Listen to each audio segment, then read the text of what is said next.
Yeah, Rockin' Rebel, he murdered his wife and then he killed himself. I am Connor and you're Eva. This is REMP. To the Z, to the Z, I to the E.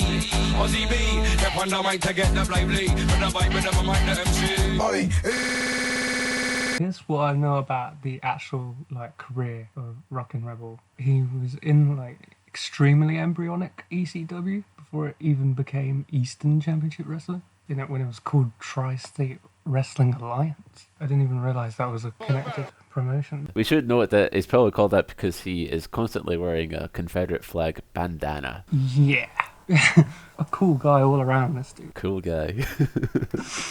Was he wrestling at the time of his death? I don't know, I didn't look that up, but CZW seemed more willing to make actual use of him, whereas Ring of Honor was like, Gabe tried to slip him in your drink while you're in the bathroom. Yeah, so, it's sort of like Bram, you know?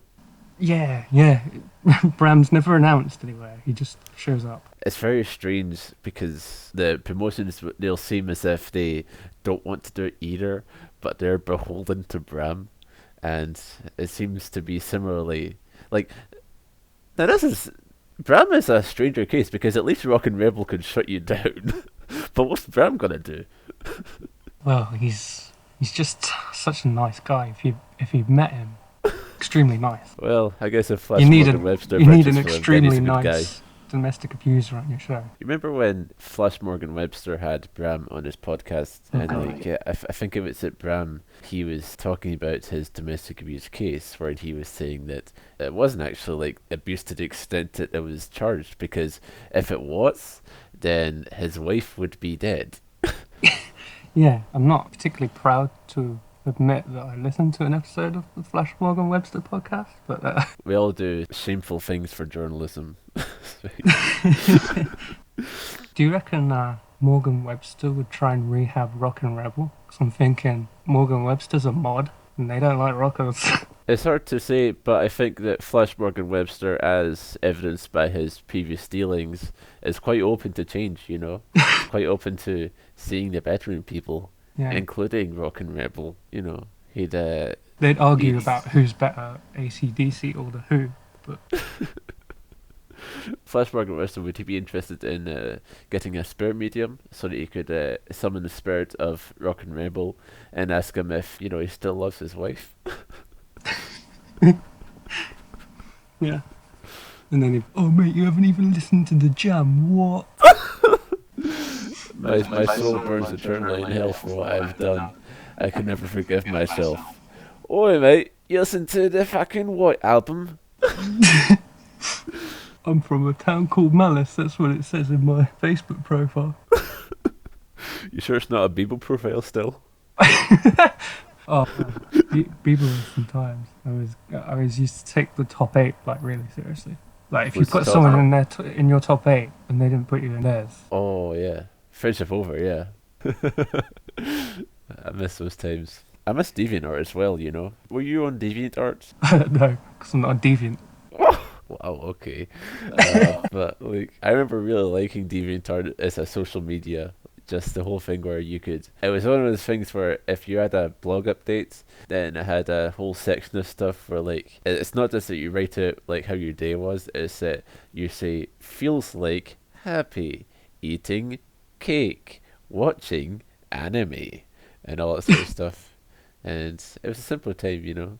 Simple time. Right. Yeah, I remember I was quite a MySpace fiend. Oh wait, did you ever read CM Punk's live journal? No, I don't think so. That was where he wrote the big Teddy Hart call-out post. You remember that? No, not specifically. I can't remember the exact words, but it's Teddy Hart said that those big cage backflips they do off the cage, he's saying oh, that cage was 40 feet tall and God told me to do it, and CM Punk was oh, there's no God and that cage wasn't 40 feet. And everyone went, oh. The instant he's talking about is fucking hilarious. We'll probably touch on it because it'd be 03 Ring of Honor. He just keeps doing moonsaults off the cage until he pukes in the ring. Samoa Joe's really mad. Oh yeah, wait. It's Jim Cornette is Jim Cornette, but it's very worth listening to him tell that story. that reminds me strangely of a story that I heard not recently, but like sometime, which was that like, like I think it was like Quiet Storm like beat up a dude for like having sex before a match. Quiet Storm did that? Yeah. Beat up a guy for having sex for a match? Yeah, because like, come on, dude, it's like a match. You can't have sex. What the fuck? Is it bad luck? Maybe not bad luck, but just like bad juju ever, you know. I guess so.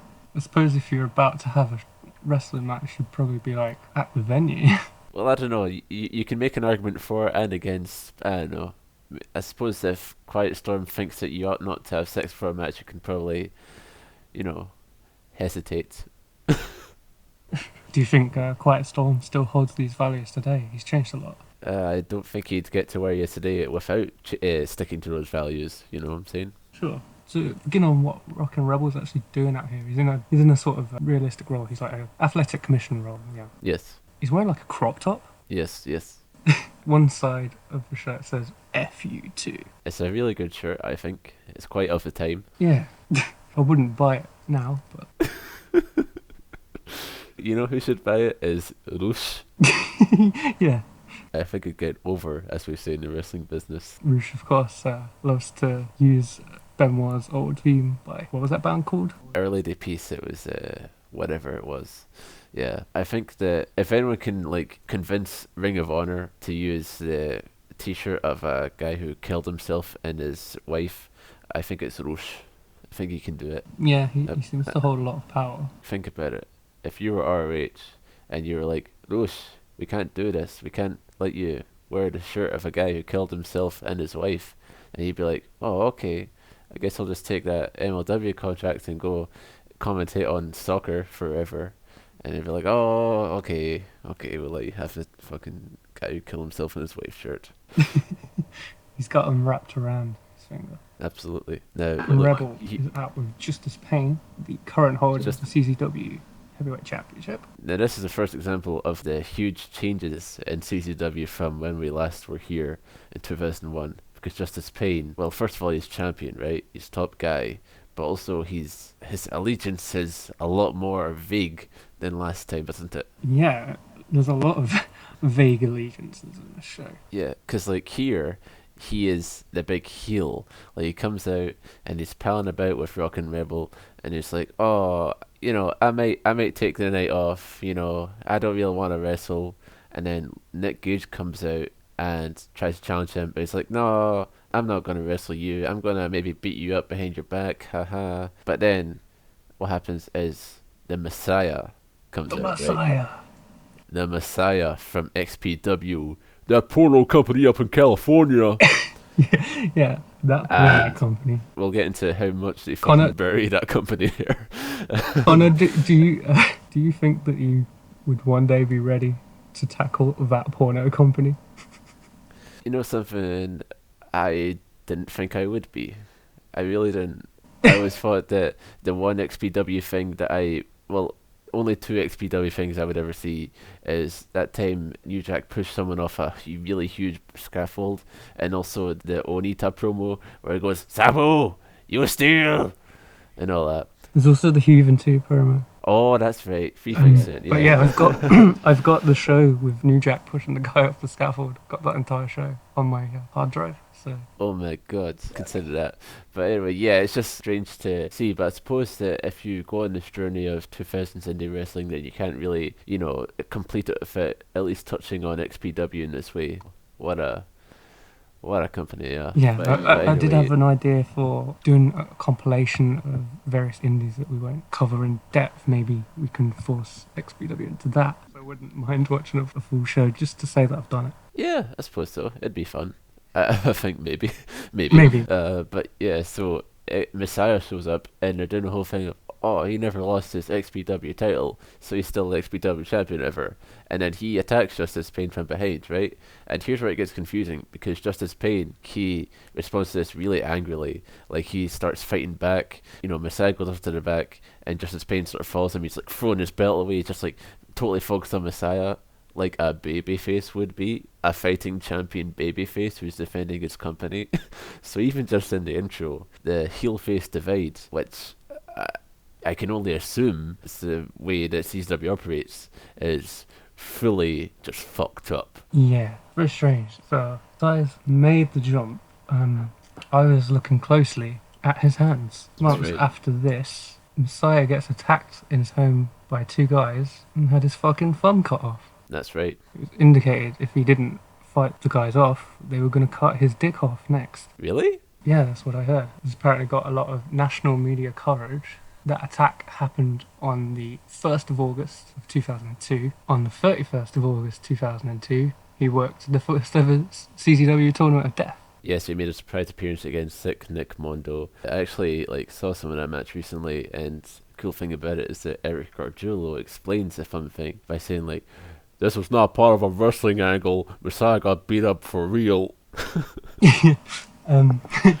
I've heard a theory more than once that this attack was orchestrated by Rob Black himself. That seems It's reasonable. a very common theory, and it's like a common knowledge that Messiah fucked a woman named Lizzie Borden, Rob Black's wife. I did know that, and I learned that from watching the show. We'll get into how exactly that is indicated to me. It seems like quite a eventful business. Yeah, one of the first things that comes up when you look up Messiah is a video titled "The Promo That Got Messiah's Thumb Cut Off." In the video, he says, referring to Black, "I hate that fucking fat fuck cocksucker." Then a crowd member yells, "You fucked his wife." Messiah said, "And she fucking loved it." So yeah, that's the what were you like, you scamp? Okay, I fully believe that Rob Black watched that video and went to his criminal friends and went, take his thumbs And his dick. and his dick if you're able to, but if not, the thumbs will be fine. That's what Rob Black said. Yeah. Messiah and Justice Pain brawl a lot, and it looks like tonight's main event is set. What was it going to be if Messiah didn't do that? Who knows? Pain would have just bragged and cleaned his championship live in the ring. Wow. that would have been pretty cool. Gargiulo keeps referring to XPW as That Porno Company, because when looking up Gargiulo, I discovered a video of him doing commentary for a very sleazy looking Yes. TNA type promotion named WEW for their first show. It was titled Queen Ho of the Ring. Not Queen of... Yeah. Queen Ho of the Ring. Queen Ho of the Ring. And it was really sad because I remember I was trying to look up Eric Gargiulo's Wikipedia page, and but that was one of the first results I got for him. And then I put it on, and after hearing this charming sort of duo in TCW, even though I should have expected that it would have been like this, I still thought better of it. And then put on this video, and then our commentator's like, "Hey Eric, would you fuck this hoe?" And "Nah, she's a fucking slut." It's just come on, man. Come on, I believed in you. You were the nice one, Eric. You were the nice one. Now we have to believe in Hitman House. You were the one that we'd take to meet our mums. There's a couple a good few times on this show where Eric is dismissing Hitman by saying he was hanging out with whores and gamblers in Atlantic City. So, that probably pertains to... Yeah, and Hitman replies to that, "Well, at least I have friends." At least I have friends. Even in times of strife, this team is so good. Yeah. Our first match is confusing as fuck. It's a handicap match, I guess. I mean, it is a handicap match. Mick Burke and Z-Barr, the softcore connection.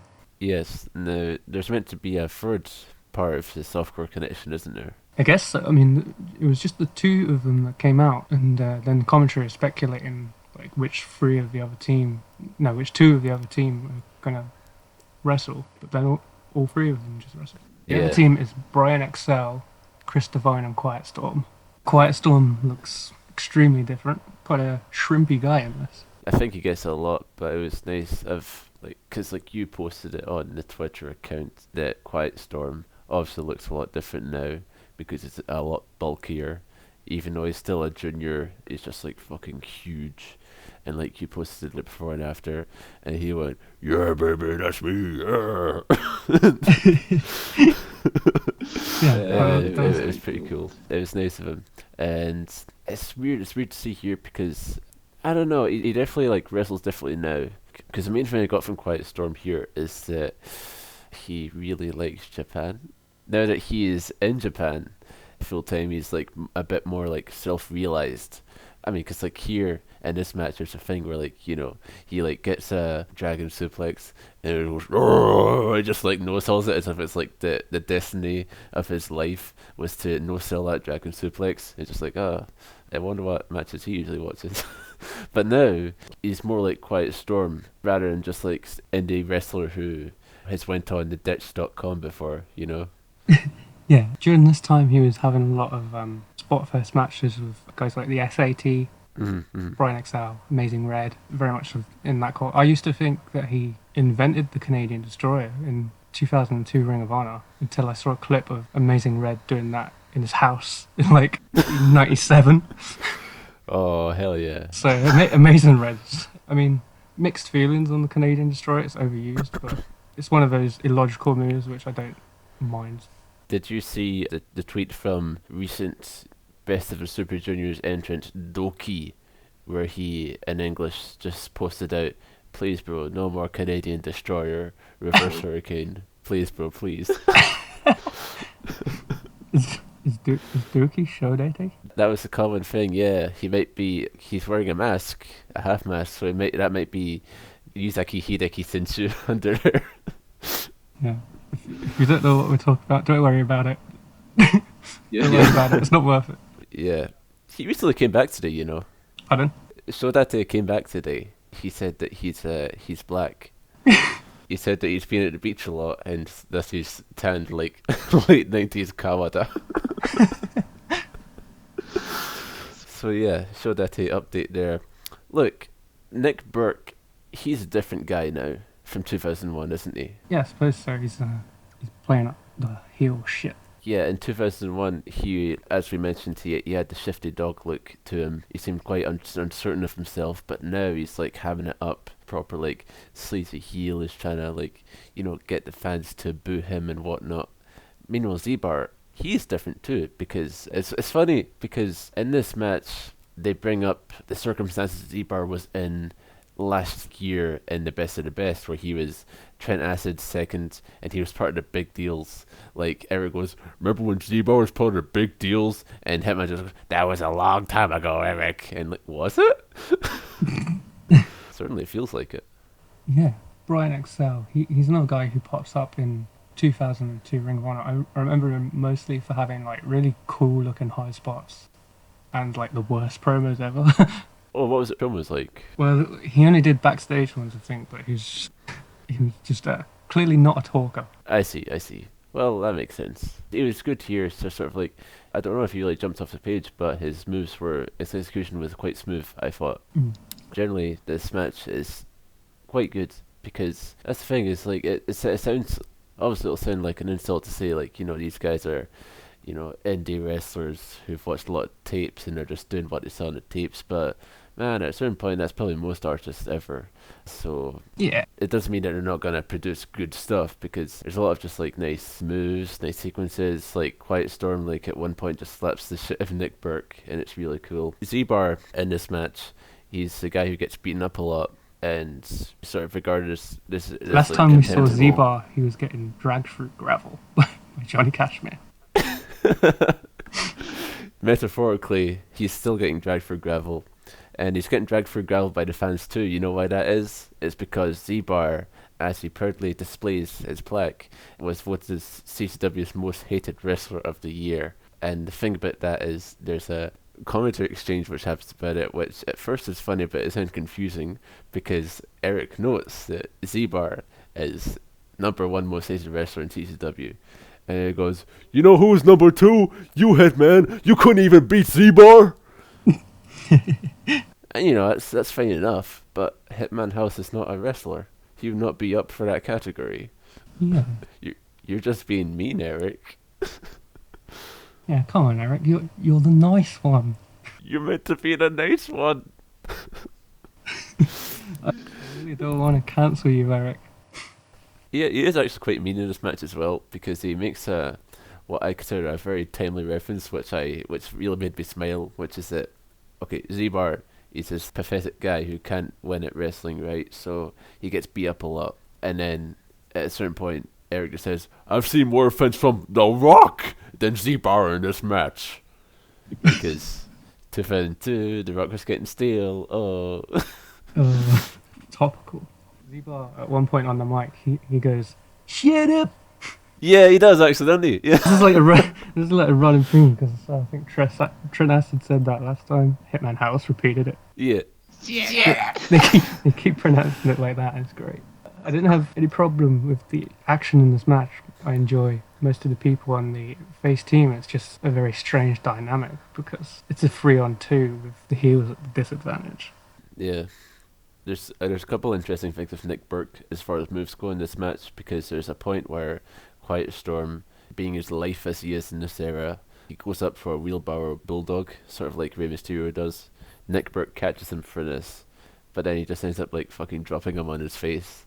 And I just sort of wrote down Burkulator. I remember the Burkulator being quite impressive and impactful at best of the best, but not particularly in this match.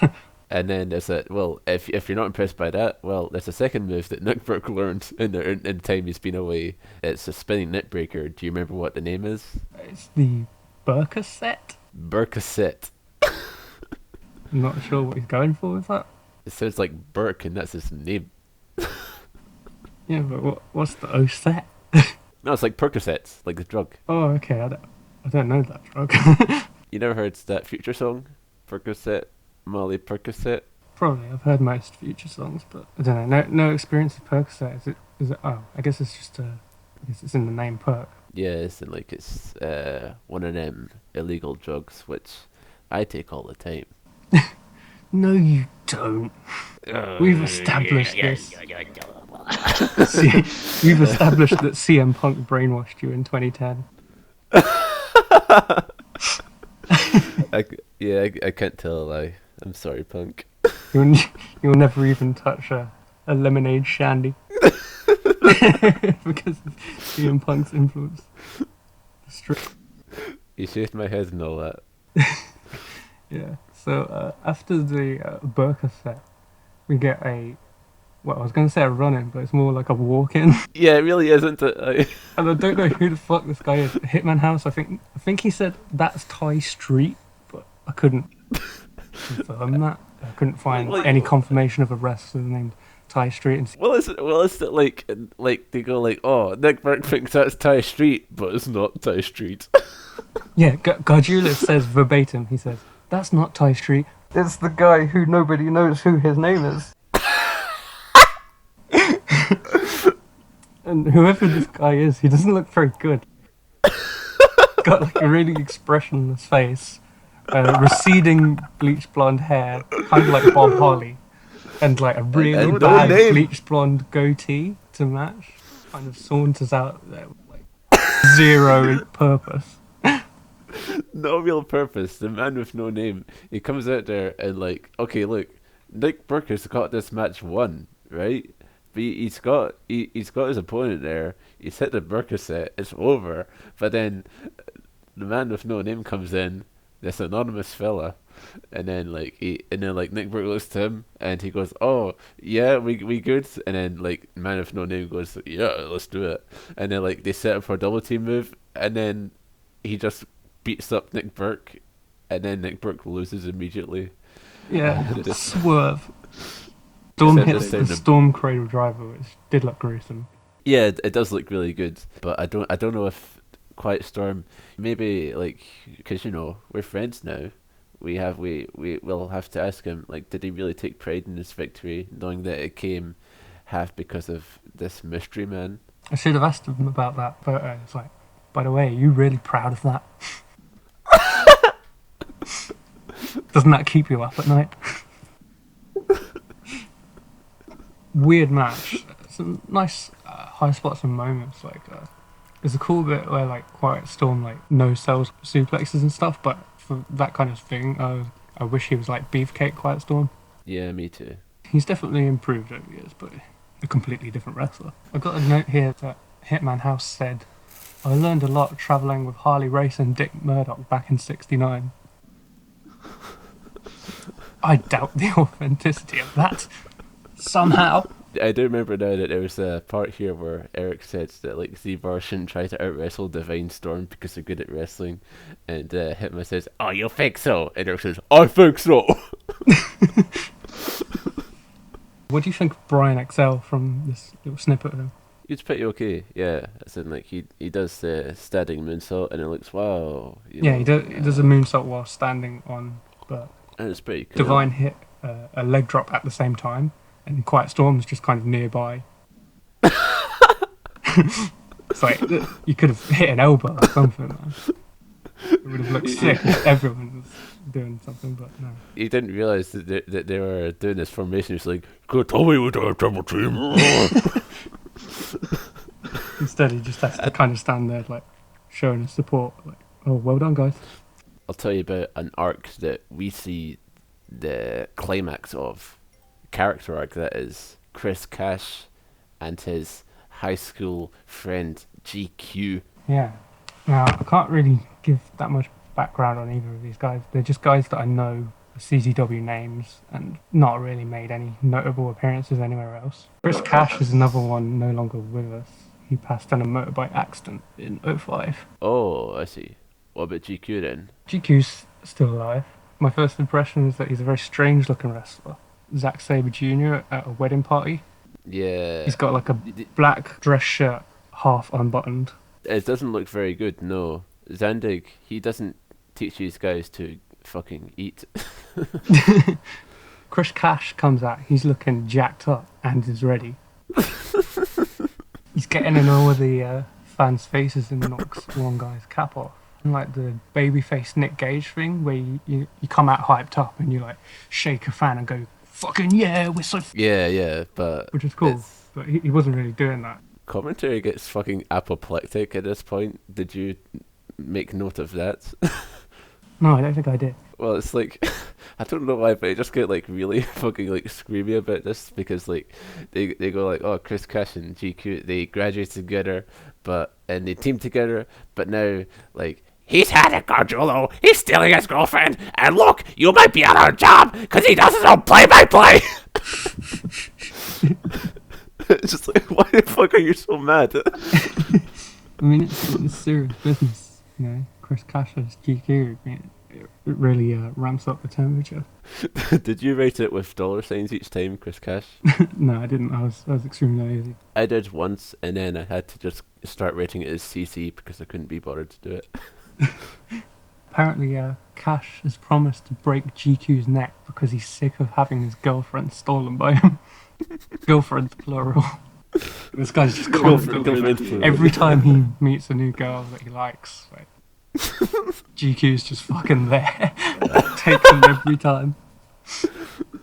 And yeah, I mean, you would want to break their neck if they did it like more than once, really. But well, look, if I got my leg broken, I would think that the last thing on my agenda would be to steal girlfriends. Yeah, he's gonna put him in the can't steal any more girlfriends ward. Cash's theme is, as soon as this match starts, there's immediate scattered chants of you both suck and boring. They didn't really do anything except a nice arm drag. GQ welcomes the boring chants, like he does the, oh, come on, let me hear it. Yeah. I was like, man, shut up. Just... Like, it was weird because it was perfectly passable stuff, but the crowd just wasn't having it. At this point, I was like really worried about, is this going to be like one of those crowds? The worst ECW crowds. Hitman says that Chris Cash and GQ at Cage of Death, they beat VD, John Dahmer and Valentine, and Eric says that he doesn't recall it, and Hitman goes, oh, I recall it! Gargiulo says of these two that they've paid their dues, they've thrown up, they've had their bones broken week in and week out. If that's what paying your dues entails, then I'm very glad. Precisely none of it when I was a trainee. Yes, your dues are not paid. No one should pay their dues. I keep my dues unpaid, you know? I let a debt stack up. That's your racks, honestly. This match is meant to be, as far as I can see, an advertisement for the CZW Academy, because they say that Chris Cash or GQ, both of them maybe, like say, a couple of months ago, they were just on the couch watching CZW, and they thought, wow, I want to be in this wrestling promotion. So they picked up the phone and signed up, and they put in the work. And then Eric, he pissed me off, because then he like caps this story off by saying, John, the proof is in the pudding. Which pudding? That's not how you fucking say it. My dad would fucking kill you for that, Eric Gargiulo, because it's actually that the proof of the pudding is in the eating. Fuck you. Yeah, that's the proof that the pudding exists. That you fucking ate it, man. Here's the other thing about it. This match is meant to be an advertisement for CZW, for CZW to train you. It's not very good at it, because this match sucks. I mean, I thought it was alright. It was terrible. Okay. Go into why you think it's terrible. It's because, here's the thing, these guys are rookies, right? They're displayed as rookies. However, they're not really, for all the talk about paying their dues, they're not really like to the point where it feels like they've like really made it as a wrestler. They've arrived really, because they have all the stuff like, they have the attire, they have the theme music, they've got the entrance, they've got their personality figured out, they've got names for their shitty moves. Like GQ has like the Money Maker, and that's all well and good, but they don't actually have the fundamentals which really like hold it all together. Like there's nothing here which like really makes me think, wow, this is something other than a fake sporting contest which I'm wasting my time watching. And to compound that, then they do the whole thing of like, wow, what a match this is. Like, you remember when we were watching the Briscoe Civil War, where like, at a certain point you start going, wow, this is a great match, these guys are really making a name for themselves. That's great if they earn it. But then if it's just like, these guys did like 2 German suplexes and then they went, and then like jumped up because like that's their idea of selling. Wow, what a match this is. These guys are stars now. Shut up.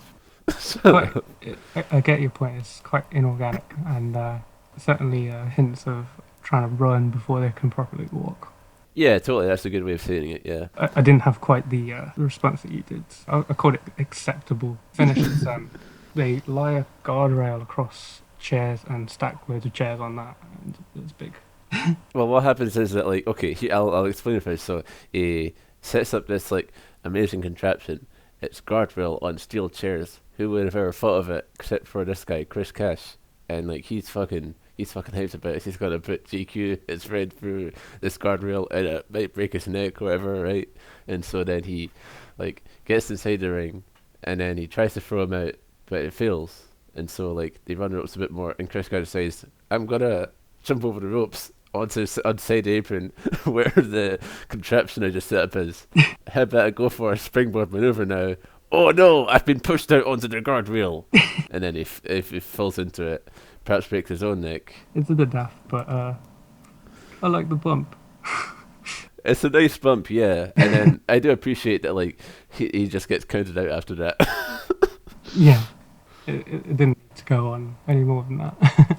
The one other thing from this match is that they start doing like, I think CZW, they try and like sort of imitates the big leagues, as in like they try and like discuss the storylines during the match, which is ideal for like if there's a break in the action. You don't want to be like Matt Striker where you just go, oh, they're shifting for position, while a headlock is going on. So you want to talk about other stuff, and they talk about Lobo. Because look, Lobo has made a dramatic transformation since Best of the Best. Now he's a big top player in the fucking power struggle of CZW, right? Because it's him versus Zandig. Lobo wants the company, Zandig wants to keep the company. And look, the commentary has really strong opinions on it because Hitman, he says he doesn't work for John Zandig. His boss is Sheriff Lobo, and he says that Lobo, after Glenn Osborne beats Zandig and Lobo gets the company, Lobo's taking everyone out for cheesesteaks, and Eric's not invited, and Eric just goes, "Excuse me." Lobo's come a long way since not putting his trousers on properly. You know, I didn't actually look, but he seemed as if like he still didn't have that whole thing sorted out. Honestly, I mean, yeah, it's quite true, but we didn't see any ass crack. One other point of this match before we move on is that they trade mediocre roundhouse kicks, and Hitman House says, "I taught them that." What a thing to be proud of! Those fucking roundhouse kicks. God damn it. So we move on to our third match. It is Johnny Cashmere against Nick Mondo against Ian Knox. Out of all the CZW Academy graduates, Ian Knox has the least potential. And considering the match that we just saw. Ian Knox is a lot better than those two guys. Johnny Cashmere, this is fucked up, honestly. Like, sometimes I like doubt reality as I perceive it, because Johnny Cashmere, after being the returning hero who dragged Z-Barr for gravel and screwed Trent Acid out of the best trophy, now suddenly he's just like a heel again with Trent Acid, and you know, now he's just like this, like, he's a heel, and it's fucked up, isn't it? Yeah, it's weird, but I guess he's in the Backseat Boys as I know them now, proper. It's coming out to the same theme, which I love. They do, don't they? Yeah, that's right. I was just thinking that. Immediately in the match, we get a Kashmir Swallows chant. We all swallow. Well, that's true. I don't know what direction they're going now. Are they saying that he swallows cum? Yeah, I think that's what they're insinuating. Holy shit. Unbelievable. I'll tell you something. Someone who could not swallow cum is Ian Knox. I'll tell you why. It's because you can't swallow cum if you're create a wrestler model from SmackDown Shut Your Mouth. Yeah, it's like, this is the least memorable look I have seen in some time. Yeah, it's He's just got a shaved head and plain black trunks, like the default. The absolute default, yeah. But at least we have Sick Nick Mondo here. And he has no potential, as we've established. And meanwhile, Nick Mondo, he actually has more potential here, because the last time Nick Mondo didn't have a chance to shine in either of his matches that he had that night, here is a better look at who he is, what he offers, in all the sort of ways that might imply, and it's pretty good, isn't it? Still waiting for the true Nick Mondo performance. I'm hoping for one in between now and Tournament of Death. He's definitely the standout in Tournament of Death. But Are you looking for one of his performances in like non-deathmatch wrestling, are you saying? yeah, kind of. Mm-hmm. I noted that Nick Mondo comes out and he looks up at the CZW logo and he shakes his head. There is also a commentary exchange here which I really like, which is that Hitman says that he tells it like it is, and Eric just responds, "You tell me nothing." In every match so far, we've got you fucked up chants pointing out that these people made an imperfection. Yeah, it's messed up, isn't it? What was the fuck up that they chanted about there? Oh, I think it's because Mondo jumps off a crouched Kashmir and kind of stumbles before Knox catches him. Right, yeah. And then Knox gives him sort of like a messy looking fall away slam. Oh, and gets caught in yeah. the ropes, and that looks horrid. Nick's just like catches his foot in the ropes, and it's pretty cool because like Ian, he looks at Nick Mondo caught up in this rope, quite a dangerous situation honestly, and he just goes, "Fuck you!" He just like pushes him like out of it, and it makes up for it. Honestly, it's pretty cool. Yeah, Kashmir's Yakuza kick is not nearly as good as Trent Acid's. Neither is is he the one who does the springboard blue thunder bomb? Wait, a springboard blue thunderbomb? As in, like, it's not as if it's not as if both people go up and then they do the blue thunder bomb. It's just that you pick someone up in a backdrop position, you rebound them off the ropes, to springboard them off the ropes, and then you do the blue thunder bomb. Yeah, the way I was thinking was mad. Johnny Cashmere, he's pretty good in this match. The main thing he does is get control of a chair and also get hit by chairs. Because like there's this thing where Ian Knox is doing stuff with Nick Mondo. He's powerbombing him and getting 2 counts, and then he puts him in a Dragon Sleeper, right? And then he's just like sitting there in this Dragon Sleeper, and Johnny Cashmere picks up a chair, and Ian Knox, presumably, he just goes, "Oh no, Johnny Cashmere might hit me with a chair. Better just stay in this Dragon Sleeper." And then guess what? Johnny Cashmere just throws a chair at his face, and it's cool. Yeah. There's a cool bit with Kashmir where he locks in a Boston Crab on Knox. Mondo tries to break it up by whacking him in the back with a chair. Yeah. Then yeah. Mondo just throws a chair at his skull, and Kashmir sells it really well. Because he just flops and collapses out of the hold. It's really cool. Like a gunshot, you know. It's Yeah. really good. I like it. There's lots of chair to skull action in the show. I like it. They do reckless chair throws just how I like it. Mm. Nick Mondo has this move. It's where he goes up on the top, and to a standing opponent, it usually is, he does a double stomp to like their shoulders. And you know what it's called? It's called the M Bison. Like the Street Fighter character. You know why? Because Nick Mondo, he's a video game freak. Yeah, more of a Tekken person myself. I would have called it Yoshimitsu. Well, you take that with Nick Mondo. I don't do anything with his video games. But you're a gamer now. I am gamer. I can't lie. That reminds me, I need to follow suit and get a headset as well. Yeah, baby, I'm doing a headset now. Look, there's a fucking green light on my microphone now, and it looks so gamery. And man, I feel like a real asshole. Better refrain from saying any slurs. I'm like Blade right now, you know. I'm like Blade if he was a gamer. I just like keep injecting myself with stuff so I don't say slurs. There's a strange thing in this show. Both Eric and John, they have taken to sort of referring to one another by their names, right? So like there's a lot more like, "Hey Gargiulo," or "I don't wanna dubba Eric," right? But they don't seem to be decided on like which one to choose, whether to say the first name or second name.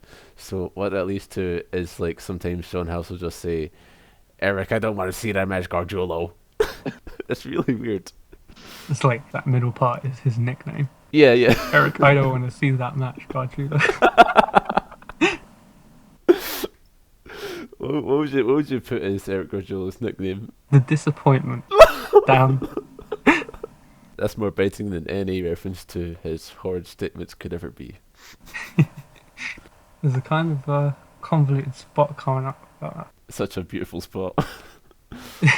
It's convoluted, wouldn't you say?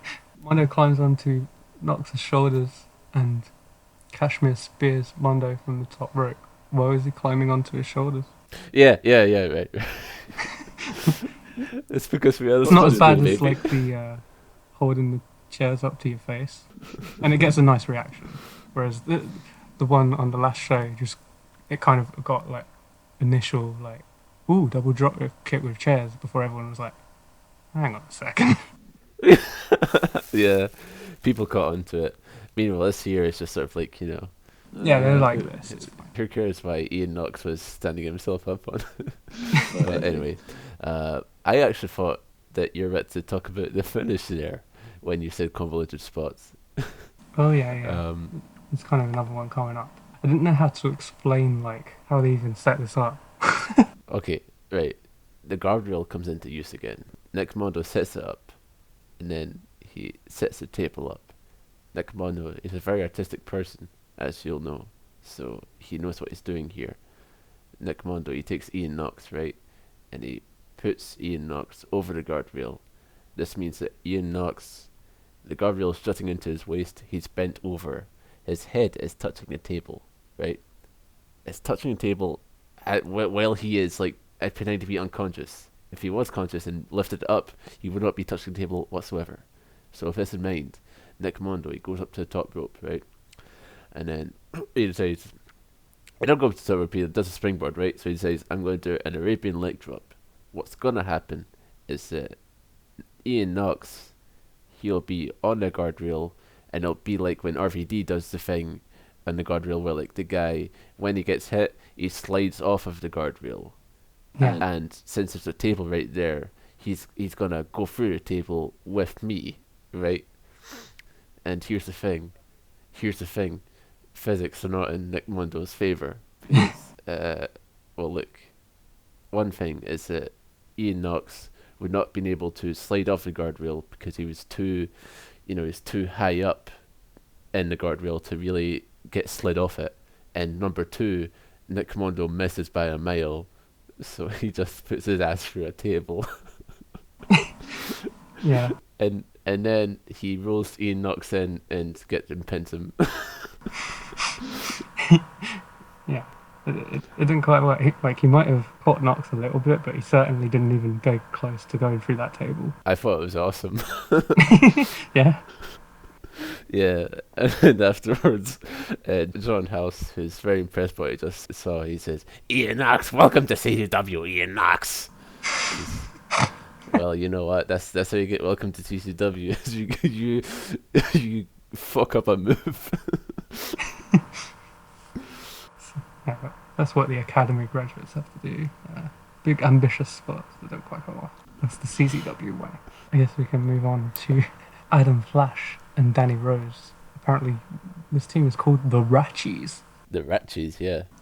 Don't know why. Greg Matthews, Tough Enough Season 1, not quite fame. yeah. And a mystery opponent. A mystery opponent. We're going to change our name to the Ratchies Era Memory Podcast. To get to the main story here, Greg Matthews, he's so young in this business, but he's still so good at it, apparently. That's the story, is that he's really good at wrestling despite only being short-lived in the business, right? And he's the bane of Danny Rose and Adam Flash's existence, so they're trying to snuff him out, but this time he's got a partner, and the partner is Wife Beater? But not really, because Wife Beater is injured. He comes out with his arm in a sling, wearing a huge leather jacket, and he just sort of like, he has the same sort of expression he had in Best of the Best.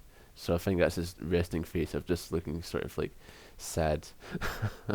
And he just like fist bumps Greg Matthews. And then Big Mac Smack, he gets on the mic and says some things, presumably. I can't really hear him that well. The sentiment of it is basically that Wife Beater is injured. He cannot be Greg Matthews' partner, but there is a replacement that's close to Wife Beater's heart. And that person is Wife Beater's brother, Billy Beater. Yeah! In his first and last CZW match. Woo! Wait, okay, Billy Beater comes out. He's actually wearing a Wife Beater, which is Yes. just messed up. But look, this is it. This is like the revelation that Wife is actually Wife Beater's first name. Yeah. Wife. Maybe he became a wrestler because he started self-defense because he was getting bullied so much for having the name Wife. I just want to touch on the entrance themes here. Adam Flash and Danny Rose, they come out to Beat It by Michael Jackson, and Rose looks like a humongous cunt, which is great. He's instantly dislikable. Greg Matthews, he comes out to the Alien Ant Farm cover of Smooth Criminal, Uninfused. Yeah. And like, that's a really odd song to bring no energy to. He's not really got that it factor, because he's just sort of there. And what's Billy Beater's theme music, pray tell? Didn't know that one down, I probably didn't recognise it. Did you feel it though? Did you feel it in your heart? I mean, I was just, I was a bit distracted at this point to really focus on the music. Because it's Wife Beater's brother, Billy Beater. So Billy Beater, aka Billy Redwood, he's a tall indie guy who worked Pennsylvania Indies, and this feels like another favour to Rock and Rebel. Oh, man, that'd be fucked up if true. It'd be fucked up if Billy Beater is only here because of the Rockin' Rebel, instead of just like it being a brotherly favor from a brotherly favor from his brother, wife, wife and Billy, the Peter brothers. Peter brothers. They need a spin-off show called Wife and Billy, or Billy and Wife. The whole gag is that look, imagine this. Billy, he goes to the bar and he picks up a girl with which to have a relationship with. They go back home, and then like as soon as he comes in, he yells at wife, and then the girl's like, "You didn't tell you have a wife," and then wife here comes in, "Oh, it's just my name." Your brothers. Yeah. Get a live studio audience and make that shit become millionaires. This is Billy Beater's 11th match ever. Wow. Yeah. After this, he has about like 20 matches left before he like hangs up his boots. You could say he hangs up his boots. He died. What? Yeah, he's another one who's dead. He died in a car accident in 2004. Billy. Having your boots hung up for you would be more accurate. I can't believe this. What did the wife have to say about this? I mean, they were so close, you know, inseparable. Except for in every other show. Just like imagine like wife Peter in the ring with his fucking arm in a sling. He doesn't know why he got called out here because he's not gonna wrestle. Like he just hopes he's gonna get paid for it. And this fucking guy comes in. He's like 11 matches into the business, and he comes in the ring, and like he goes up to him and goes, "Hello, brother." And he's like, "You're not my brother."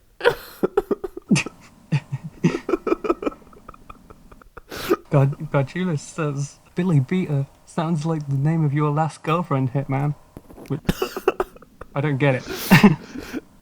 And you know what Hitman says in response? He says, "Eric, sometimes you don't make any sense at all." Yeah, exactly. Was Danny Rose on Tough Enough? No. He was mocking Tough Enough. Yeah. For some reason, yeah. the babyface angle is that Tough Enough is great. CZW, like, they're very pro Tough Enough apparently. Tough Enough gave us indie folk an opportunity to make it to the big leagues, and we love the big leagues. So fuck you, Danny Rose. For all the potential that Greg Matthews may have had, it's worth noting that he would have finished in a lower position on Tough Enough Season 1 than Josh Matthews. Oh man, Josh Matthews. Gotta love him. Actually, don't have to love him. Love Yeah, Josh Matthews. I'm not sure I've got to love him. I'm not sure I'm on board. One of the first spots here is that Greg, he's really taking it to Danny Rose. Danny Rose, he gets like arm dragged a couple of times, and then he says, "Oh shit, I better go up to my friend and partner Adam Lash and like hug his crotch, you know, for protection, you know, like the average sort of heel thing."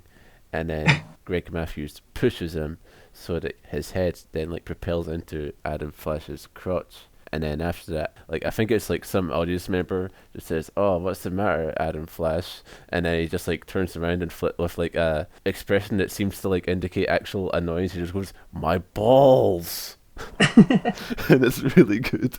At one point during this match, Gargiulo pronounces intensity as intestiny. Unbelievable! Fire this guy, Zandig. Jesus. Kurt Angle's 3 eyes. Intelligence, integrity, and intestine. It's all in the intestines. That's how you become a great wrestler. Gargiulo knows all about these intestines. Greg Matthews starts this match off. He wrestles for quite a while before Billy Beater does anything. You think, okay, they're kind of like, this guy Billy Beater, he's green and they're giving him a chance, and maybe they'll have some nice things that he can definitely do right lined up for him. Not really, because the first move that he does is just a shitty big boot. Yeah. And when I say a It's big great. boot, it's like a stomach kick, really. Yeah. You could have hit the stomach.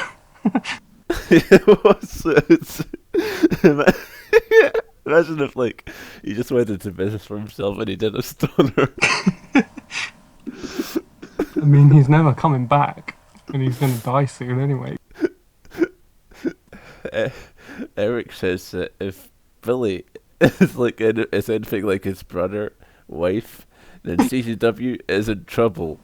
But then Hitman corrects him, society will be in trouble. Did you know the experience of Billy Beater prior to pro wrestling? Prior to pro wrestling? He's a former Marine. Oh. Yeah, I noted this down because they keep saying, I don't know anything about this Billy Beater guy. Who is he? Oh, yeah, he was discharged from the Marine Corps. Who told you that? If we didn't know anything. Yeah, it goes from, we don't know anything about this Billy Beater fellow to, we don't know if he was dishonorably discharged from the Navy or not. Who's this fucking mystery man right here? Anyway, here's his backstory. There's a bit where someone gets thrown out. Garciulo says, we don't have mats on the outside like some other companies. Yes! And then they can take a fall. Safety precautions are for pussies. John Zandig and Bill Watts.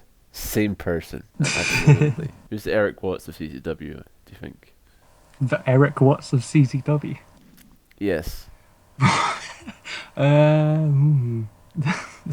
Haven't got a good answer to this, I'm not sure. Which of Zandig's sons is the most terrible? I don't know, I'm hesitant to say. Perhaps this is what we will make our target of the REMP, is to find out who is Eric Watts. We have a mission statement now, is to find out who is the Eric Watts of CCW.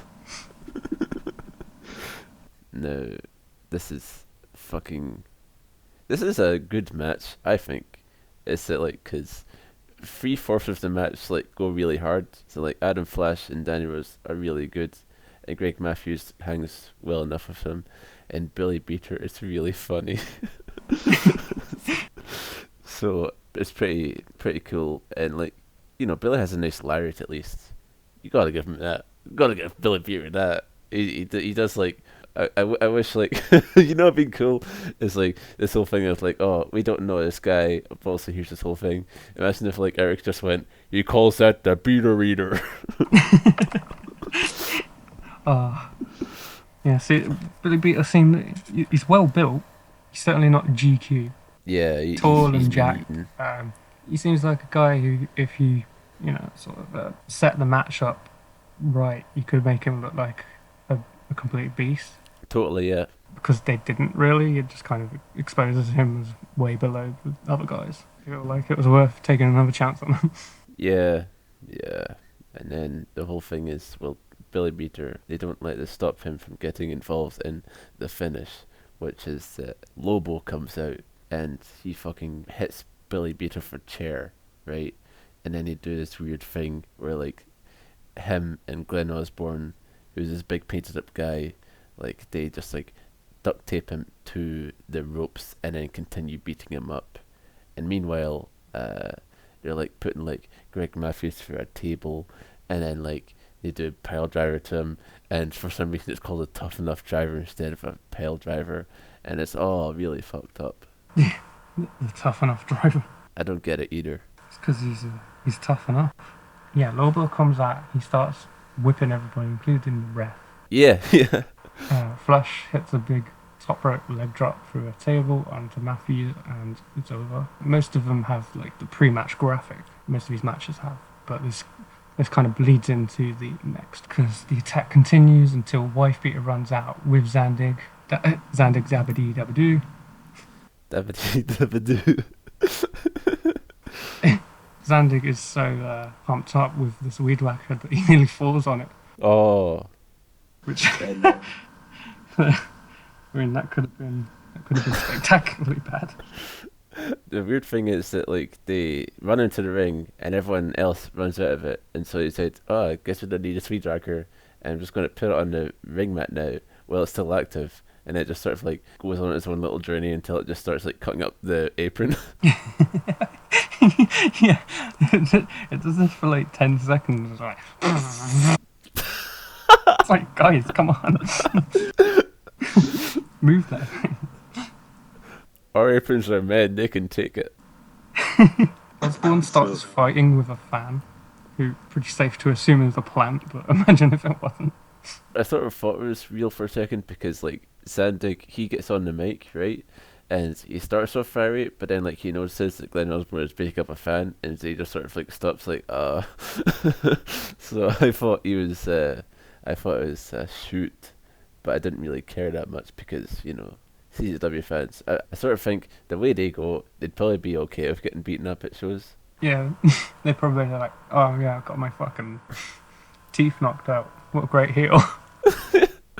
They go into CZW fans From an era and they which just, doesn't like, give a shit, for better or worse. they just talk about the heel work rate of Glenn Osborne fucking giving him a concussion. We kind of start this Glenn Osborne Zandig match, and the stipulation of this, I've written it down as a barbed wire ropes lumberjack strap match. And also it's for like control of the company or whatever. I think that's for next month.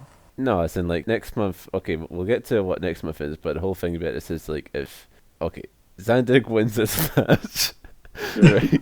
Yeah. And then once he gets the pin, everyone's like, oh, Zandig keeps the CZW. He's the owner now, right? Oh, okay. Instead of Lobo. Yeah. That wasn't like So- clear to me that anything was on the line. There's like, I was more concerned with the fact that there's like 5 individual stipulations. You've got the barbed wire wrapped around the ropes.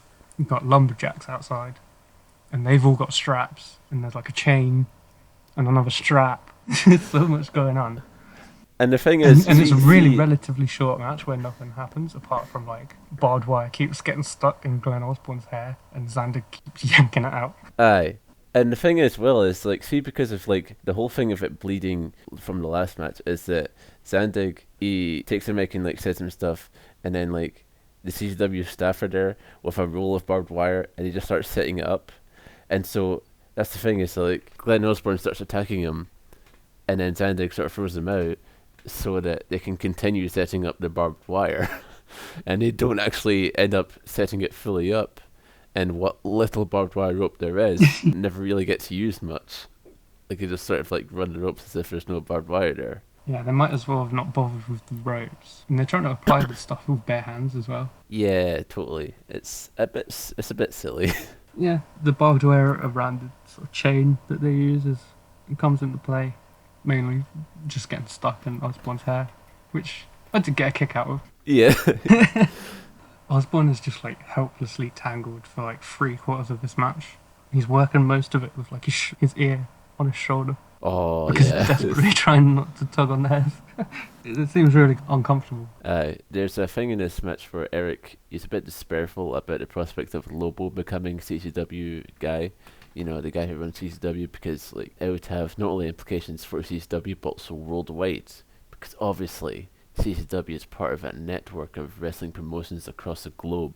Imagine if he was involved in that, and instead of just thinking about it as a sort of storyline thing, I sort of imagined if like Eiji Tosaka, owner of BGW, called up CZW, was like, hello, John Zandig-san, I would like to borrow Nick Mondo for next Quinn Hall, please.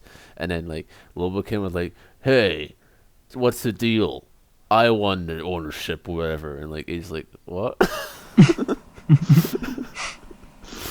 So the finish of this match is Lobo. He steps up onto the apron and he attempts to send a fireball into Zandig's face, but it goes into Osborne's instead. And then there's like a weird slow count, and then it's over. Yeah, what a swerve by the boss. He put Glenn Osborne into the way instead of himself, and then that's fucking The whole time. Lobo Even though was he- destroyed. Even though there's no like DQs or anything in CZW, we've got that pretty established so far. Lobo continues to just stand on the apron while the cover is counted like, Yeah. He's so ashamed that he just can't bring himself to. He can't bring himself to correct it now. He already fucked up. when you whip a fireball into your mate's face, it's like, Hitman immediately reverses position and says that John Zandig is his boss, as if he was always saying it. mm. Then all the lumberjacks start whipping each other with the straps. It was Yeah, never it's pretty explained good. why everyone has straps, because it's kind of like, oh, Zandig's come out with a strap, look at this. Then they've all got straps. I liked as well that like Rockin' Rebel was among the lumberjacks, and like he would just like be utterly appalled at the conduct of the lumberjacks, namely in them doing lumberjack duties. So Lobo gets in the ring. He challenges Zandig for the February show, which is called This Time It's Personal. And this time Challenges to an unspecified, very violent match type. And it's for his career. If Lobo loses, he dies in the wrestling sense. Yes, that is something, I believe that's our next episode. It'll be another CZW one before we move on to IWA's anniversary and the first Ring of Honor show. We move on to a three-way tag match. We have VD. We've established that means Valentine and Dharma. The Hate Club pairing of Nate Hatred and Nick Gage. And the Midnight Outlaws, Kenny Murdoch and Keno Murdoch. Do you know who these guys are? No, but I could tell them apart because Keno was the one who's a very good movie. Okay, brace yourself for this. It's the Briscoes. What? It's the Briscoes. Are you kidding me? Yeah, it's the Briscoes. Why are the Briscoes working under masks? I know. They're established. I know, they established them so well. Like, they had like 4 matches in CZW under these names. And it's baffling. Because it's like, the best of the best one is like the biggest show that they've done to this point.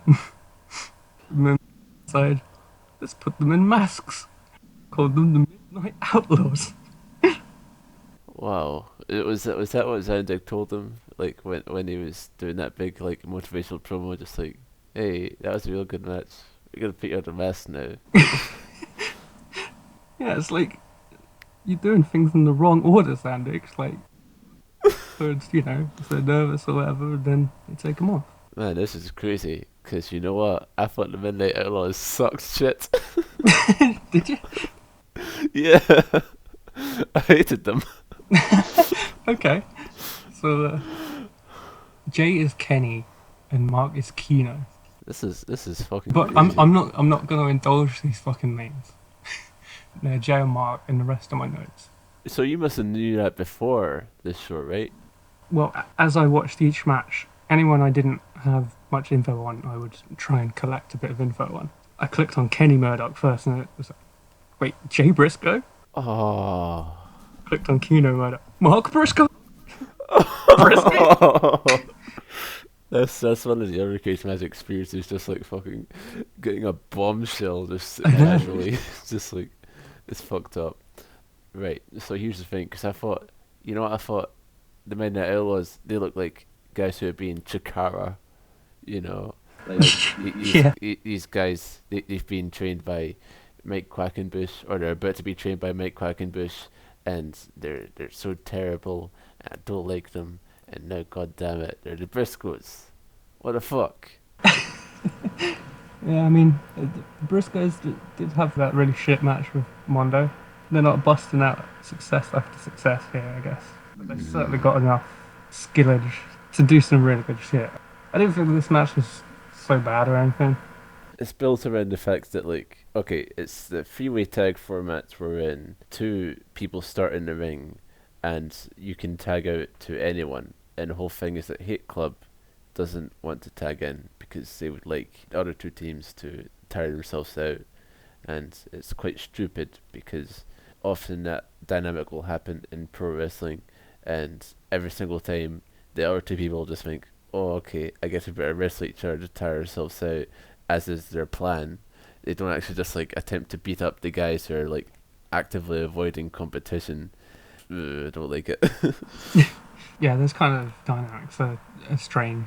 Kind of hurts the pacing, certainly in the beginning anyway. They sort of try making the best of it because Hate Club, they are pretty good at like making sure you don't get tagged in.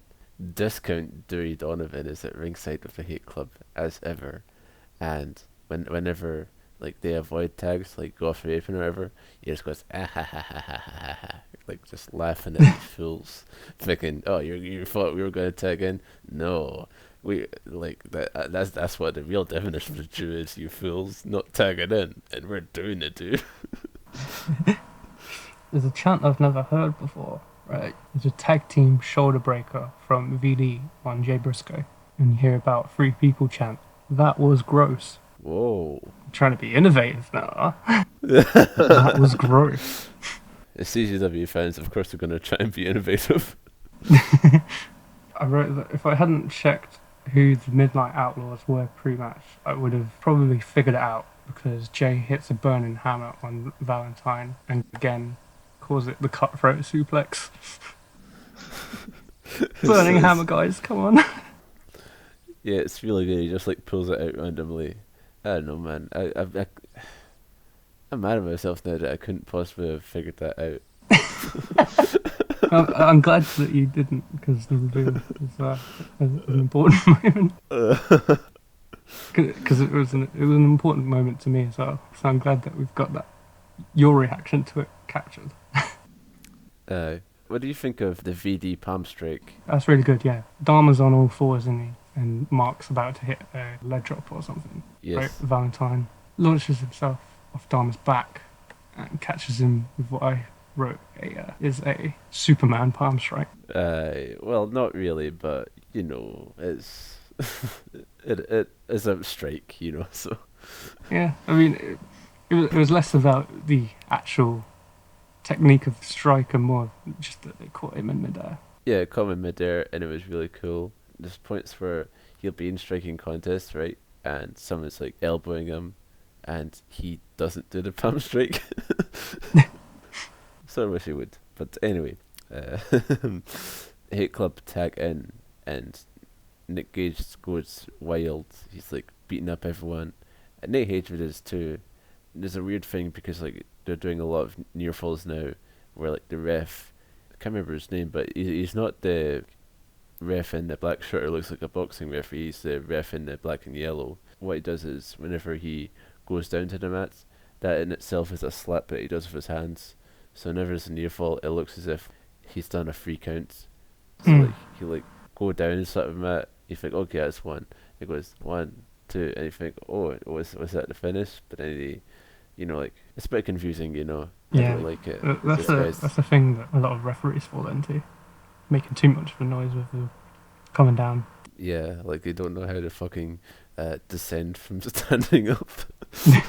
I was confused again in this match because Hate Club pretty clearly the heels in this. But they're also the most fiery team, Yeah. absolutely by a mile.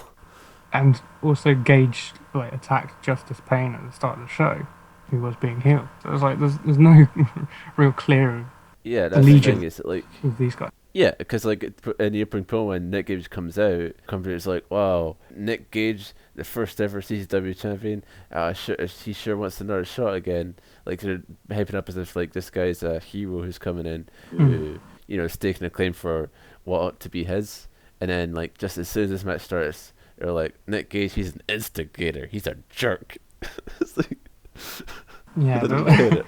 the way I sort of reason with it in my head is that I guess the Hate Club would have originally been like the most hated, but they're starting to get like support because they get a smarky crowd and it's like, yeah, we like those heel guys. Yes. I mean, they're generally a good crowd for giving heels shit, but they like these guys. Yes, and I think it's okay enough to like, you know, have a couple of like bad guys who are cool enough to have that appeal to them, you know.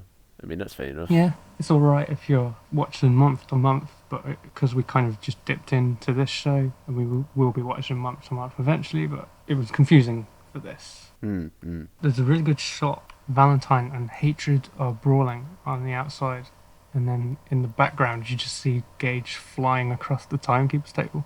It's like you don't see who threw him or anything. You just see that he flies across. It's nice. Decided to jump into it like it was his bed.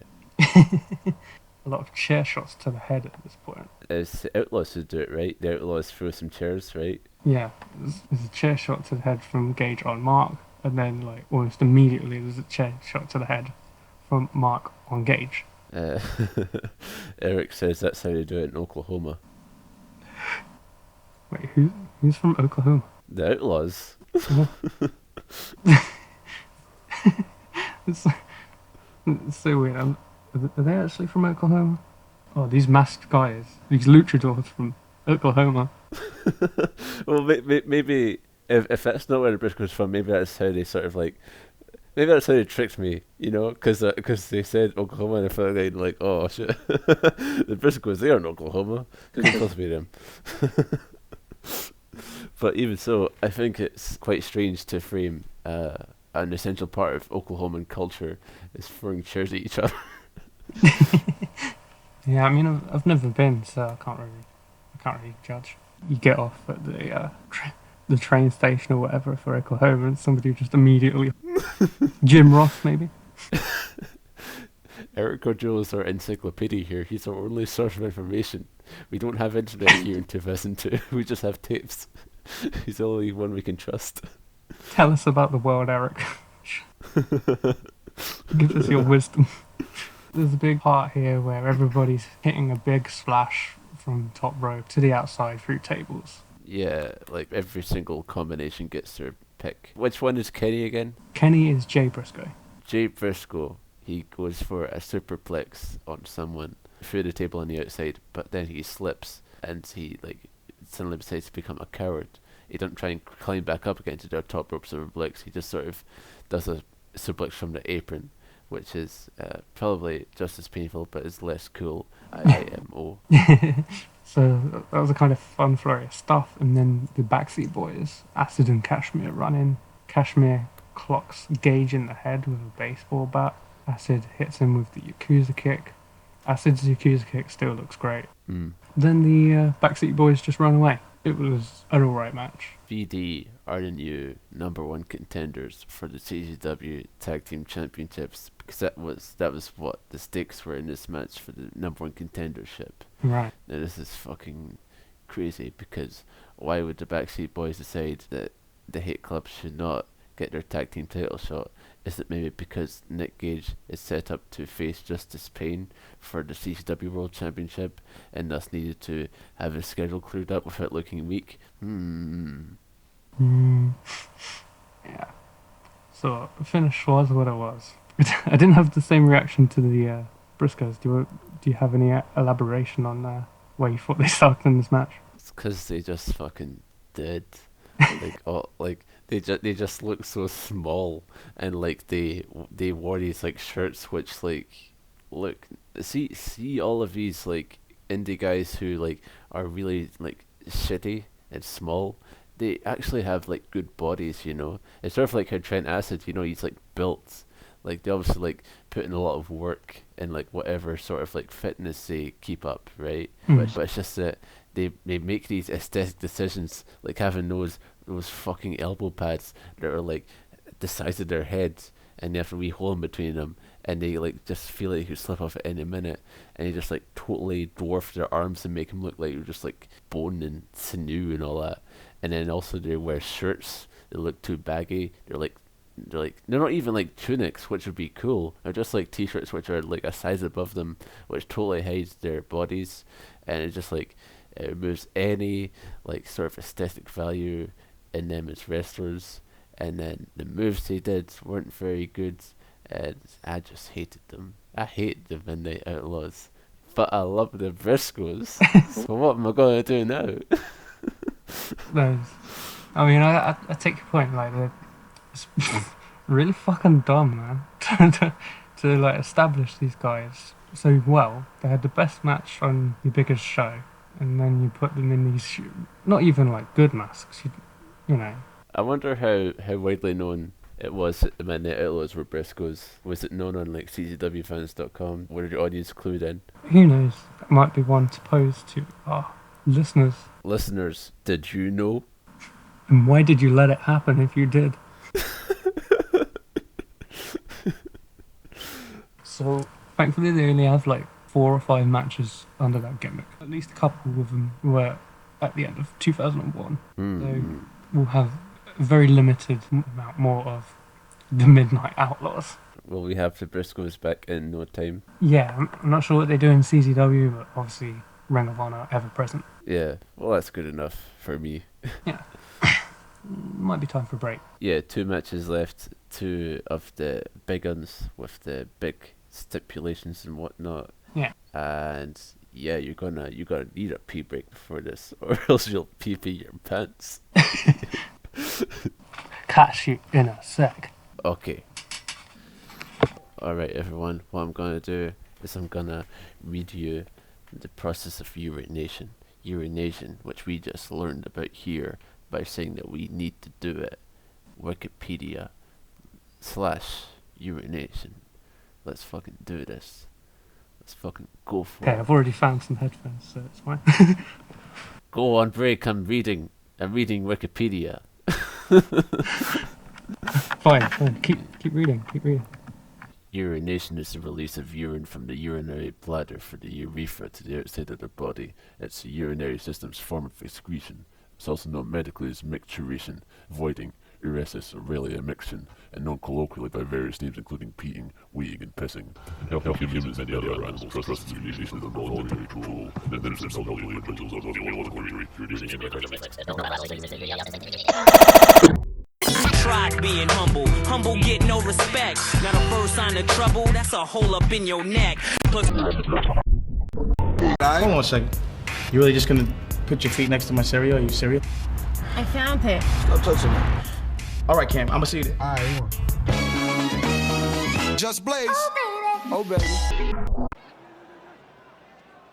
Youngberg. Oh, it'll fall for Larson. Pulled back. Penalty.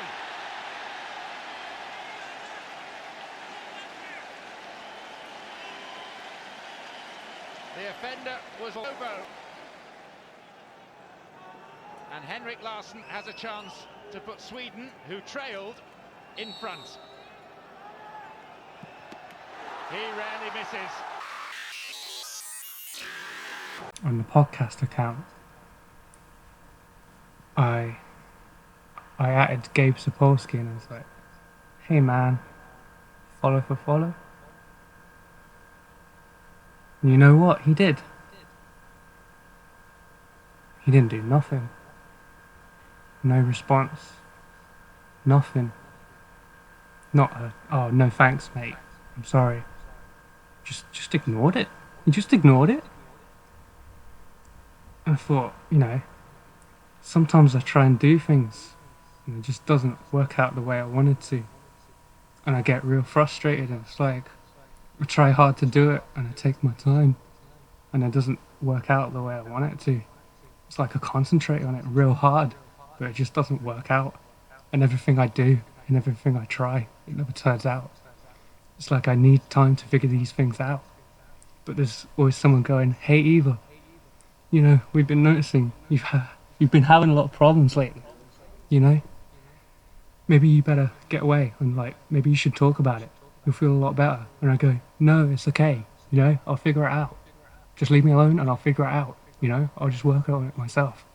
And they go, well, if you want to talk about it, I'll be here, and you'll probably feel a lot better if you want to talk about it. So, why don't you want to talk about it? And I go, no, I don't want to. I'm okay, I'll figure it out myself. And they just keep bugging me, and they just keep bugging me, and it builds up inside. So you're going to be institutionalized. You come out brainwashed, bloodshot eyes. You won't have any say. They'll brainwash you until you see their way. I was in my room. I was just staring at the wall, thinking about everything. But then again, I was thinking about nothing. And then Gabe came in, and I didn't even know he was there. And he called my name. And I didn't even hear it. And he started screaming, Eva, Eva. And I go, what's the matter? What? And he goes, what's the matter with you? And I go, there's nothing wrong, Gabe. And he goes, don't tell me that. You're on drugs. And I go, no, Gabe, I'm not on drugs. I'm okay. I was just thinking, why don't you give the podcast account a follow? And he goes, no, you're on drugs. And I go, no, Gabe, I'm okay. I'm just thinking. And Gabe goes, no, you're not thinking. You're on drugs. Normal people don't act that way. And I say, Gabe, just give me a follow, please. All I want is a follow. And Gabe wouldn't give it to me. All I wanted was a follow. Just one follow. And Gabe wouldn't give it to me. Just a follow. That's what I've got to say about that. Why the fuck didn't you just follow me, man? They say they're going to fix my brain, alleviate my suffering and my pain. But by the time they fix my head, mentally, I'll be dead. And you could have prevented all that, Gabe. You could have prevented all that. You've really fucked this up, man. You've really fucked up this whole project. You fucked it up, man. You fucked it up. I just can't believe what you... fuck you, Gabe. I was gonna be like, oh, Gabe Sapolsky, yeah, he's the man. He's the man who invented it all. He doesn't just imitate, he innovates. And I was gonna tell everyone how cool it was when you decided to go dangerous for bigger spots in Ring of Honor matches. But now, I'm gonna bury the shit out of it. I'm gonna bury the shit out of you. I'm gonna bury the shit out of everything you stand for. I'm gonna bury the shit out of Evolve, even though Evolve has nothing to do with what we're talking about. Fuck you. Fuck Evolve. Fuck NXT2. Fuck NXT. Fuck Triple H. Fuck your friends. Fuck your family. I hate you so much. You're a piece of shit.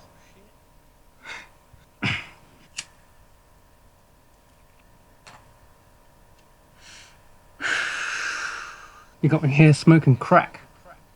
You got me here smoking crack. I started smoking crack just now. Just this second, it was my first puff of crack. You know what you've done to me? Fuck. Fuck, man. You know what you've done to me. You don't understand what you've done. I don't care how much you like my posts. On my main account, I needed that follow. On the podcast account, you know. I needed it. I needed it. You follow 7,343 accounts. What's 7,344? And you just blanked me, you know? You didn't even, you know, could have gone, oh, you know what, I think I follow enough people. You didn't do that. You did nothing of the sort. It's like, you're the kind of guy, Gabe, a homeless man asks for money, you don't say, oh, sorry, I've got nothing to spare, mate. Like a fucking decent human being would. You just walk past them. You make them feel like they don't even exist. Like, they're already fucking clearly struggling enough. And you just make their life that much worse. You don't understand what you do to people's lives when you just blank them like that. You know?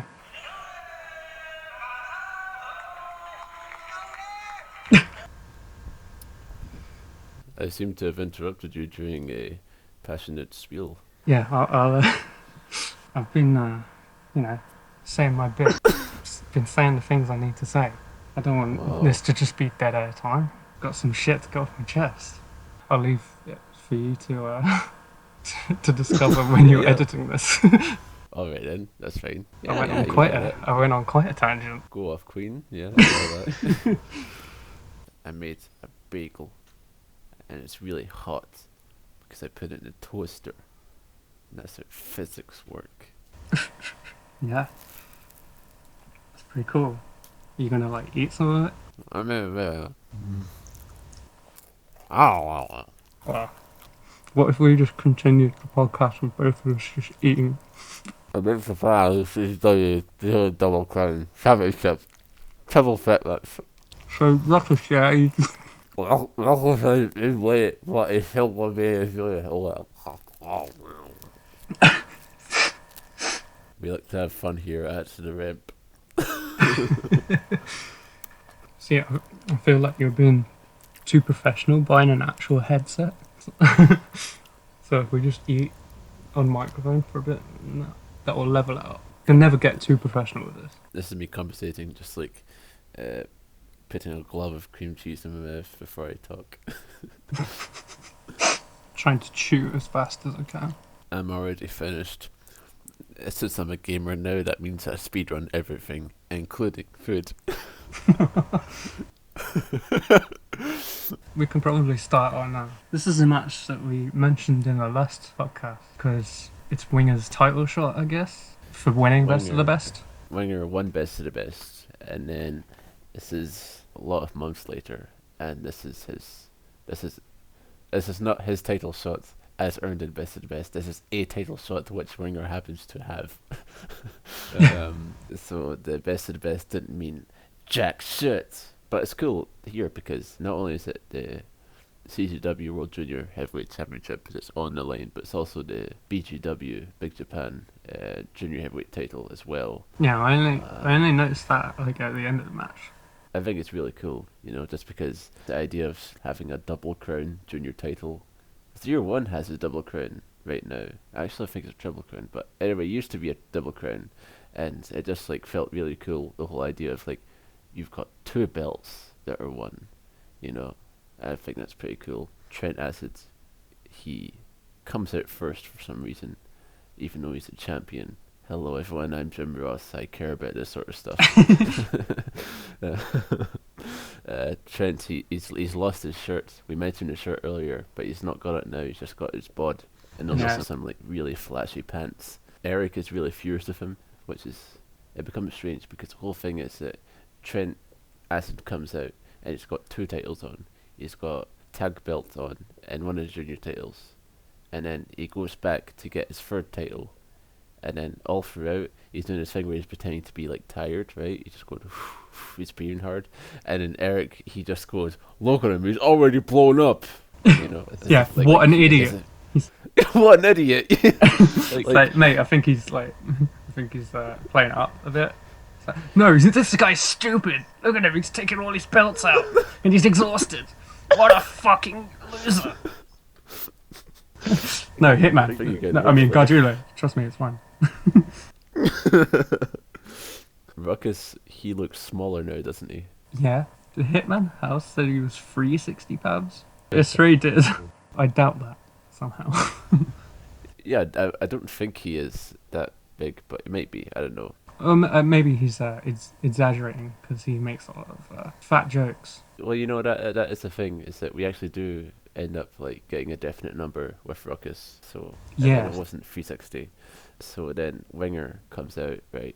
And the thing is that Trent Acid, he decides to go into the crowd, and he just sort of like sits there. And then Winger's long ass theme music is playing, and like the camera's just still on Trent Acid. I noted down on what Winger's theme music is. It's "Let's Get Loud" by Jennifer Lopez. Nice. Is Winger a poptimist? Winger, he likes a banger. That's all that Winger is. Noted J-Lo fan Winger. I got really mad at the cameraman for just like looking at Trent Acid for all this time, because I thought like, oh, Winger's coming out any second now, and you're just looking at Trent Acid sitting down. It was stupid. And then like Winger does come out, and then he's like, happy for 1 second, and then Trent Acid comes in and starts ambushing him, and then he takes off his mask. And I was like, oh shit, this is a bit of a big deal. He just demasked him. Yeah. And then he wears it himself, and Ruckus starts beating him up, and then like Winger just gets up and starts working unmasked. And you know what? He looks pretty good. I don't know why he was wearing the mask in the first place. He doesn't even seem concerned about the mask either. No, it just goes on. He's got beautiful red hair. My assumption with this was because Hitman keeps saying, Ruckus is fat, Eric, he shouldn't be in a junior heavyweight title match. My assumption was that they're going kind of like under TNA X division rules, where if they fit the style, they're in the division, like Samoa Joe in 2005 or Grado in 2015. Sorry, I'm the only person who knows anything about 2015 TNA, because that's when I was getting back into wrestling. I had strong nostalgia for TNA, and I needed to establish what they were doing. I watched one Grado match from TNA from like last year.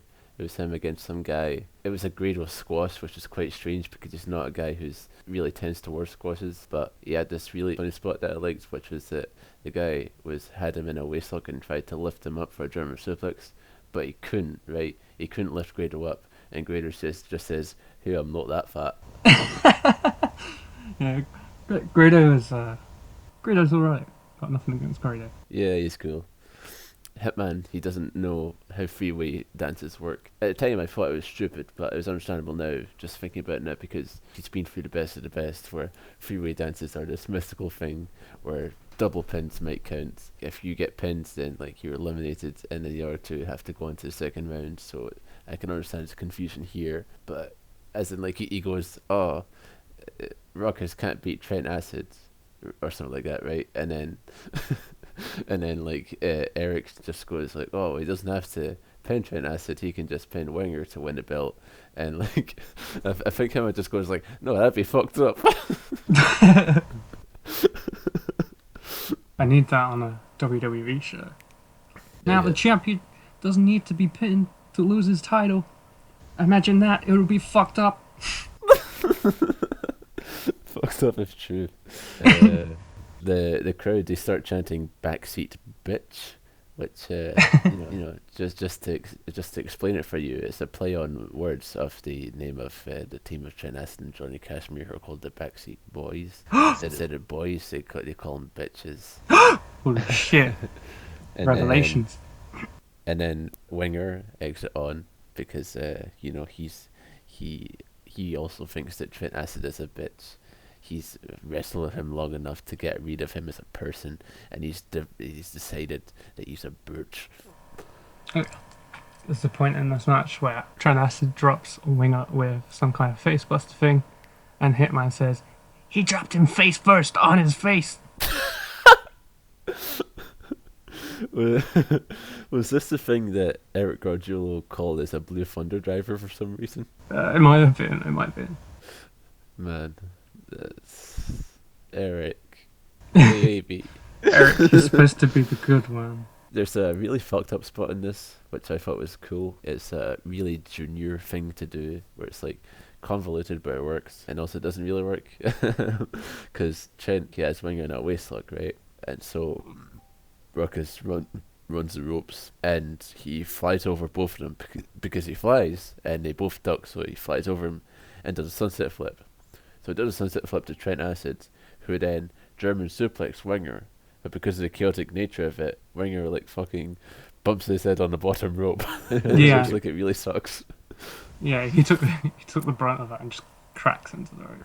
It's bad. Yeah.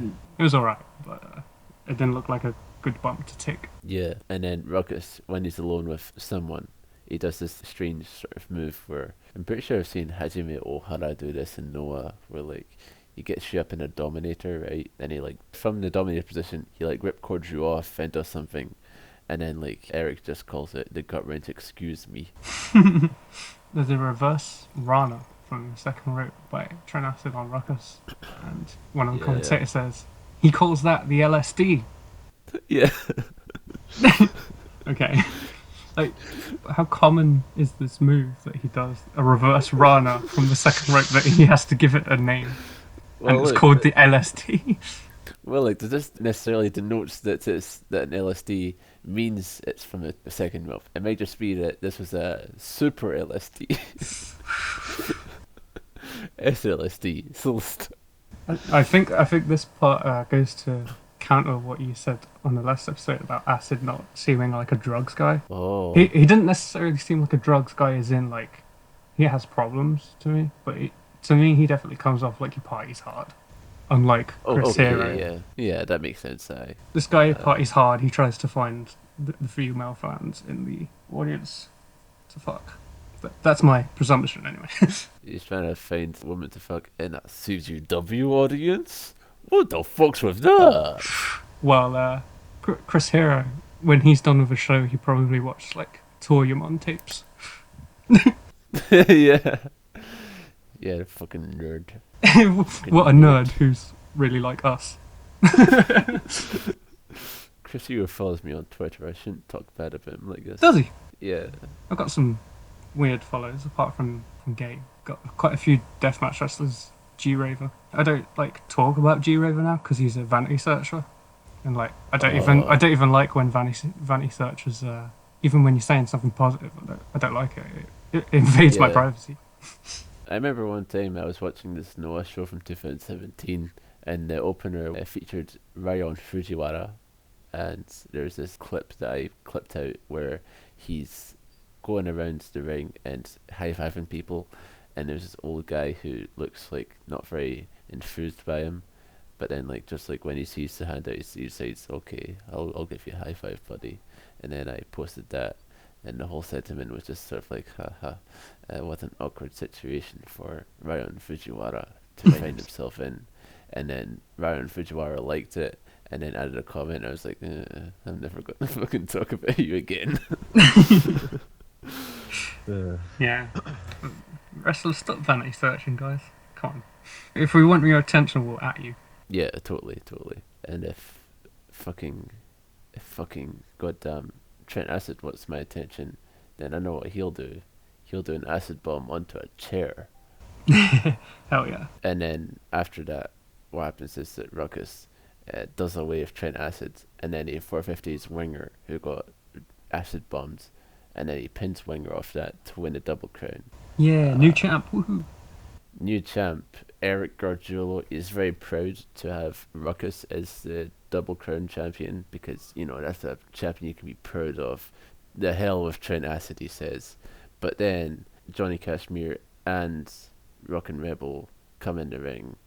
Cashmere, he wants Ruckus to be Wade because they didn't do that before the match. Did you know before the match that the BJW junior title was on the line as well? Yes.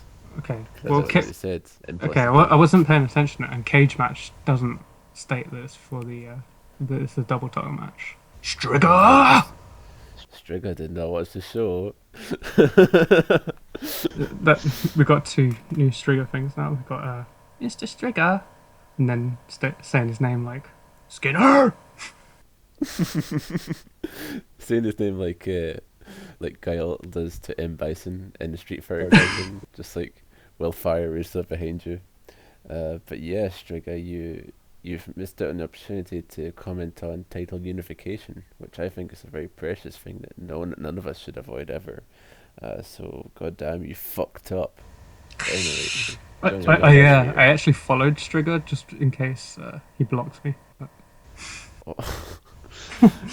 That's the thing, is that, like, you know, he'll probably never listen to any of our podcasts. But didn't he block Bucky, who keeps mentioning him as well? I'm pretty sure he blocked Bucky, and he also blocked like Alex and Kaz and most people we know who would have the Islamist. Yeah, like all the people who'd have, like, you know, been like bold enough to contest him on his remarks, shall we say? I don't want to know about your divisive ideology. Well, your ideology is quite divisive, so I think I will just block you on Twitter. Absolute Andy would never entertain this kind of nonsense. Now, if your ideology involves rating Absolute Andy a 10 on Cage Match, well, I can sign up to that. Yeah. Yeah.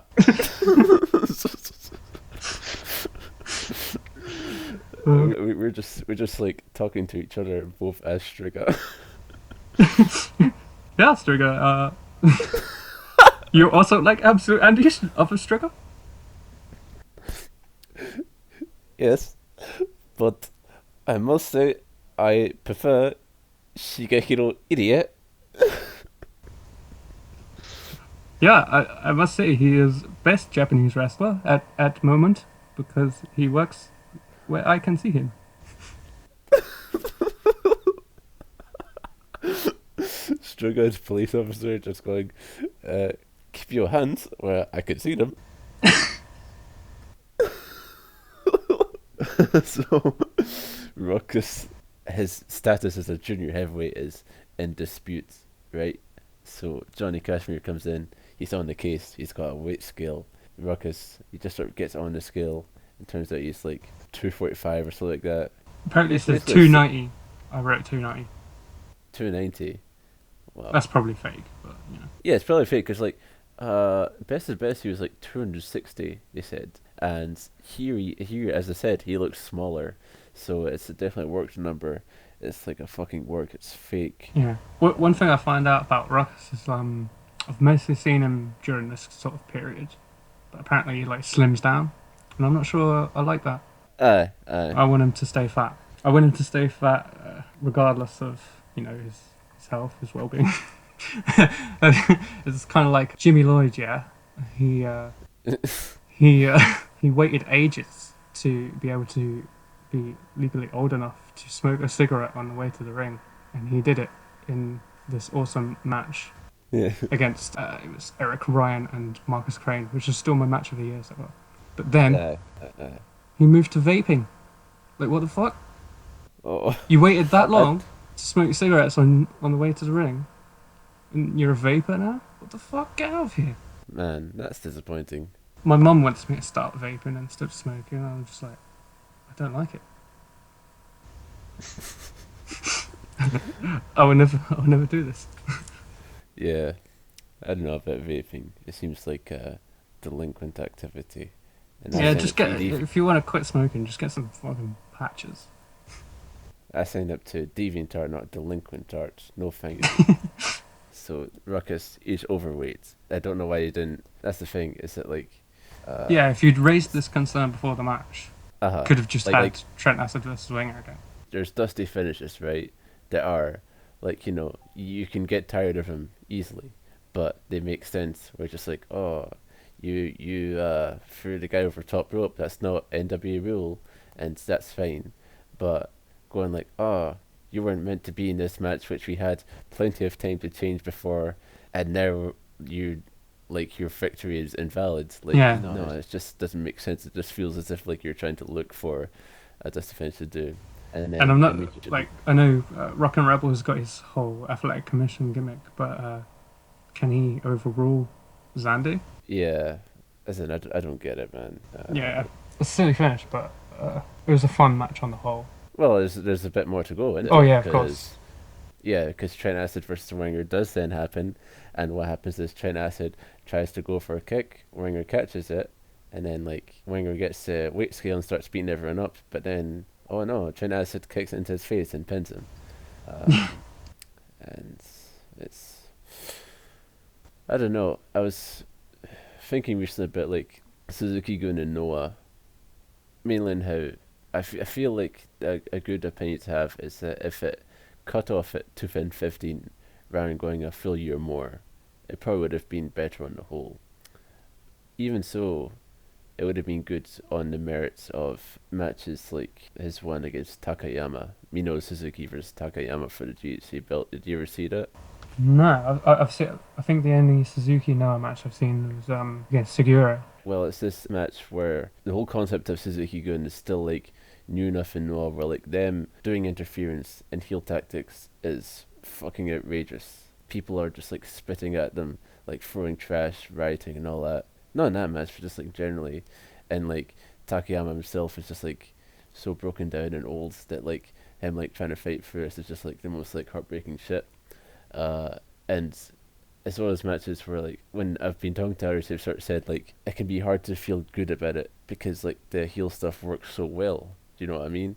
As in like you feel so worked that like you're legitimately like mad that you come away from it thinking like, man, I fucking hate life. And I think although this isn't as compelling a thing, I think this sort of works in the same way where it's like, you know, I come away from this match not really happy at all, but I can't say it's because like I thought the match was bad. I think it's just that I'm worked by Trent Acid being an asshole. Yeah, quite possibly. And I bet Ruckus could have a fun, like I mentioned, you could have had a Samoa Joe-esque run, just hitting all those juniors with the meaty clotheslines and the Muta specials and all that. Yeah. So, yeah, that's pretty much the end of that one. Justice Pain versus Messiah, our main event, that which we had set up earlier in the night. I went to find a certain review of the Messiah, which I've noted down to read out. Oh, what? No results. Just Messiah then. Fine. Right. Okay, so Wrestling Stats 1 wrote on the March this year. Assets. Was not afraid of the rough stuff, if that's what it took to get the crowd amplified. Possessed a very traditional mindset in wrestling due to his dedication. Was silently charismatic and rightfully had his fans. Flaws. Legitimate attack, rumoured to involve a disgruntled promoter, left his right hand permanently disfigured. How is that a flaw? Flaw. You got fucked up by the other people. He couldn't help that, really. He did his best to fend them off. Like, would it have counted as a second flaw if they cut his dick off too? Flaws. This guy has no dick. Can you imagine if you know for someone who got murdered and you're like, oh, they were such a good person, they always help people out. They only had one flaw. They got murdered. Man, if it wasn't for that whole like, I really lost respect for them when they got murdered. I loved them to pieces, but once they got murdered, I was just like, damn, you're flawed. Ridiculous. These cage match robots, man. Like, this guy, I've seen his reviews scattered around before. He rated him a 5.0. He's one of those guys who just, as we mentioned on the last episode, just goes around calling, like, less shouted out wrestlers mediocre, and and he's got his weird, like, formulaic reviews. Like, at the end of it, it says career potential, notable independent level main eventer. Like, are you trying to make a fucking EWR game or some shit? That's what it feels like some days, man. I tell you what. I thought like right, like a human being. I thought the con was originally going to be like, you know, that he fucks real black wives like that, but this guy, he's not learned on XPW history, not as much as we are. He doesn't know the details. He just knows about the thumbs and how that makes him flawed. Just like, man, that's really fucked up thing to do, honestly, isn't it? Yeah. Sorry, Messiah. I just don't think you're working hard enough to keep your thumb attached to your hand. That is a definite flaw. Messiah, he comes out to Falling Away From Me by Korn. Really good song. Yeah, I kind of always thought of it as the song which isn't Freak on a Leash. But, you know what? I had a big Korn phase in... Weirdly, I was like 14 rather than like much younger. But it lasted for about a year and I have no ill will towards them because some of it is perfectly listenable. Yeah, like, I don't see any reason to shit on them. They're pretty cool. Yeah, they had a cool thing, like a unique thing going on. Like, all new metal kind of gets there's some nostalgia about it these days, but it's always been historically shit on by like music nerds. But Korn kind of had that thing to separate them away from just like these crappy bands, which probably would have made up the majority of new metal because they had like the untuned bass. Yeah, they had the qualities which like made them fall away from that.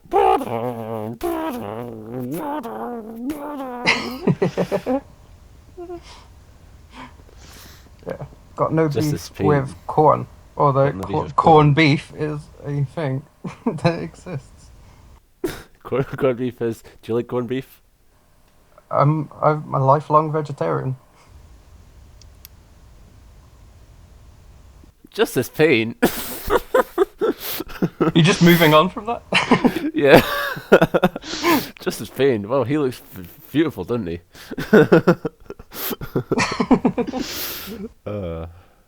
Woof.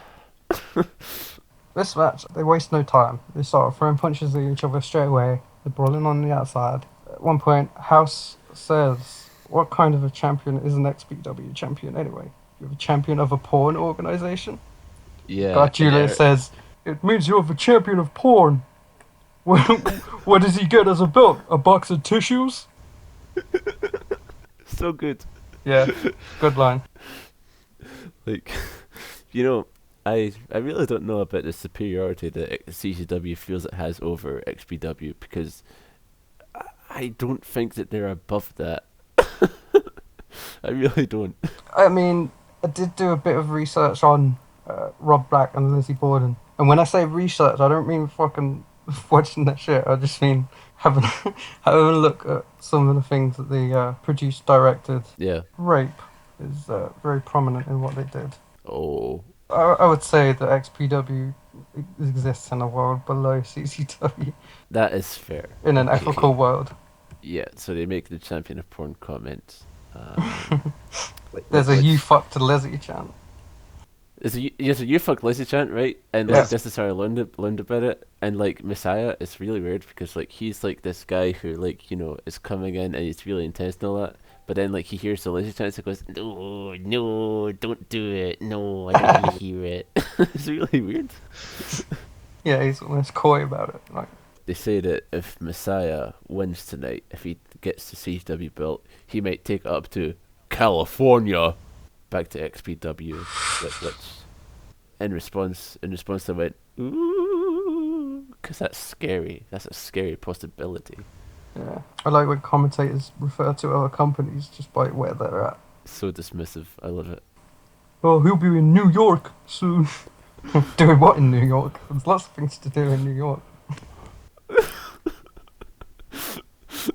He's gonna go to New York, have a bagel. He's gonna walk around some tourist destinations. He's going Disney World, Gargiulo. I note down the "you fucked Lizzie" chants because I say that the crowd is cancelled.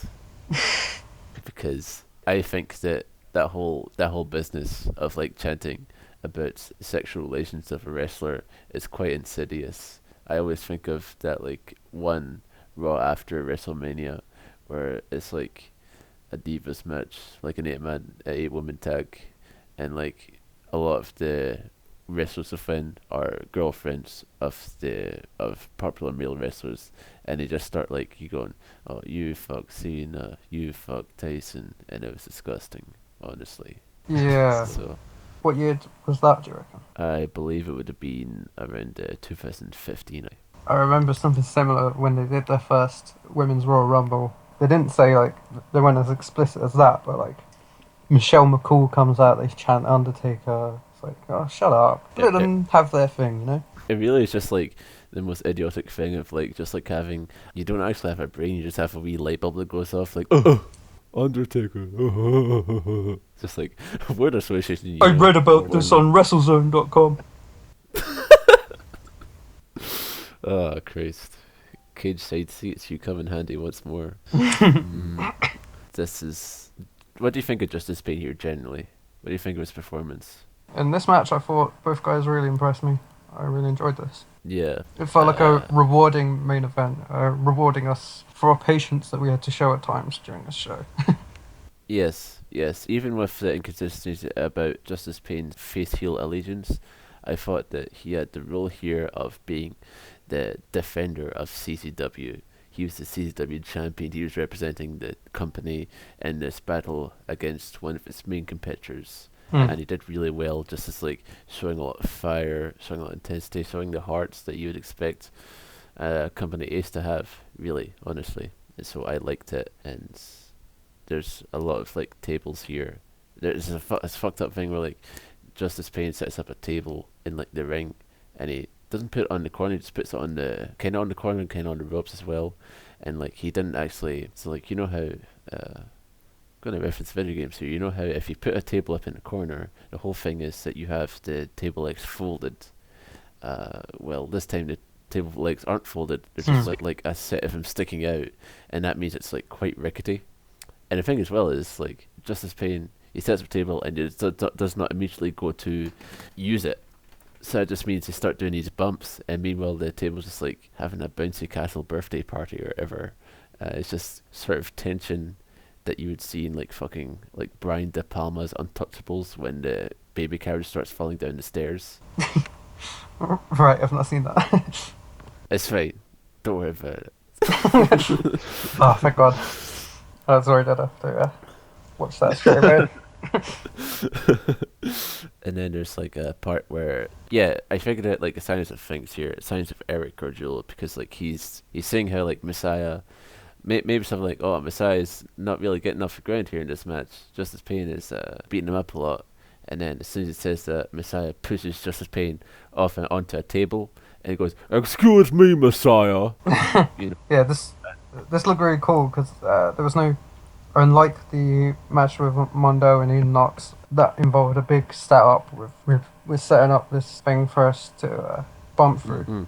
But the table was just seemingly there. At least I didn't see any setup to it. It felt so spontaneous. That's what Yeah, matters. that's yeah. why it really worked. Yeah, Eric Gargillo is apologizing to Messiah for not for calling him the champion of porn and like just disrespecting him so much, but just because like, oh well, you are getting some offense off, so excuse me.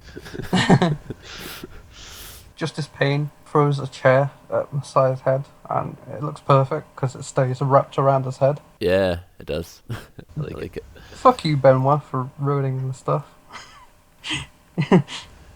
you could have just held your CTE in for 5 more minutes, man. Or, well, maybe not 5 more minutes. A bit longer than that. Chris Benoit, there's a guy who has flaws.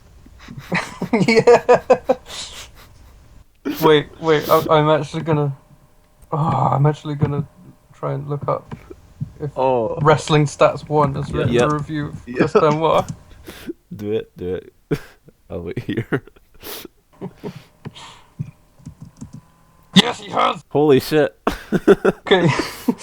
It's the second most recent one. Okay, Wrestling Stats 1 wrote on the 1st of this month, 2019. Oh my God. Assets was considered one of the best cruiserweights of his generation. Adapted rather well to the main event spot when given the opportunity to roll with it. Was extremely dedicated to his craft and was an in-ring innovator. Flaws. Okay. His legacy will be forever marred for him committing a double murder suicide involving his wife and child. Had to battle the perception of being undersized throughout his career. Wasn't the most charismatic worker in the ring. Those are all equal flaws. Career potential. Exceptional major league main eventer, but broken human being.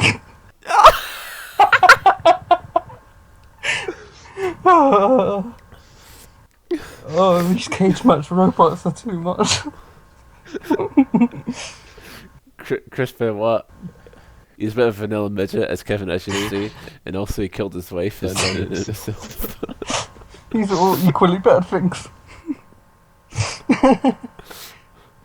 His career potential.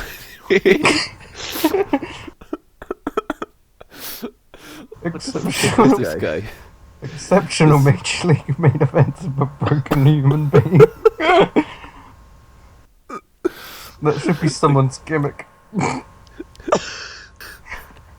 At a certain point, if someone murders their family and then himself, I think that the thought of how would they fare in today's wrestling environment, that goes out the window. You don't think about that. Jesus fucking Christ. Cage matches just it never stops giving. It never stops giving. That's too true. Okay. So there's a big bed of chairs set up on the outside, and Messiah hits a mad-looking sunset flip powerbomb off the apron onto it, and it really rules. Yeah, it does. A true excuse me moment. It's proper chair art, you know. I like it. Yeah. And Gargiulo's excuse me, they never sound forced, like most of Joey Styles' oh my gods do. Yeah, and then the other catchphrase that they have yes, I believe our first instance of somebody call 911. Somebody call 911. Justice Payne, he hits Messiah with 2 big chair shots to the skull, of course. He hits his finish of the Pain Thriller, and it is over. Yeah, I like it because it's a nice sort of finish where it feels like how a CZW versus XPW thing should end, where like Messiah like tries to hit him with a chair, but it gets blocked by Justice Payne's own chair, and then like he hits him in the head, and then like Eric goes like, "That's how we do in CZW," and then he does his finish, and it just feels really emphatic, you know. Yeah. And I like it. And then this post match is that Justice Payne, you know, he's being for war for this guy, Messiah. Maybe they don't like each other still, but you gotta respect your fellow warriors in combat. So he stands them up and they shake hands, and then Nick Gage comes out to Before beat they him up, shake and- hands, though, they give each other little slaps on the face. Yeah, sort of that's a warrior man- spirit, you know. I like it. Yeah, just sort of like, yeah, fuck you. That, I love you, man. But yeah, and then after that, after this show of like respect, Nick Gage comes out and beats Justice Pain up, and Messiah sort of throws his hands up like, I'm gonna leave now. Yeah, nothing to do with me. So, Gage Justice Pain is also set up for This Time It's Personal in February, which we will be covering in our next episode. A very And- enjoyable main event. It's always rewarding when the main event is not just good, but the best match on the card. Yeah, it's bad how sometimes that can become like not the thing. Cause see the whole like idea of the romantic idea of in WCW you don't care about the main events, you just watch the undercards. Yeah, that's fine and all, but like man, that's not how it's meant to be. The main event's meant to be good. Yeah, you want it all to build up to the final match is what everyone's talking about. Ideally. Yeah. I mean, there's room for, a show stealer in the middle or at the start or whatever, but That shouldn't be the expectation, though. yeah, Yeah. in that sense, it was a bit more well built than Best of the Best, which sort of kind of petered out with weird finishes. But I can't say Yeah. it was a better show than Best of the Best at all. Overall, no, it wasn't a very. It was alright. Yeah, it's alright. It had like a lot more low points, I'd say. I wrote it was unmistakably CZW.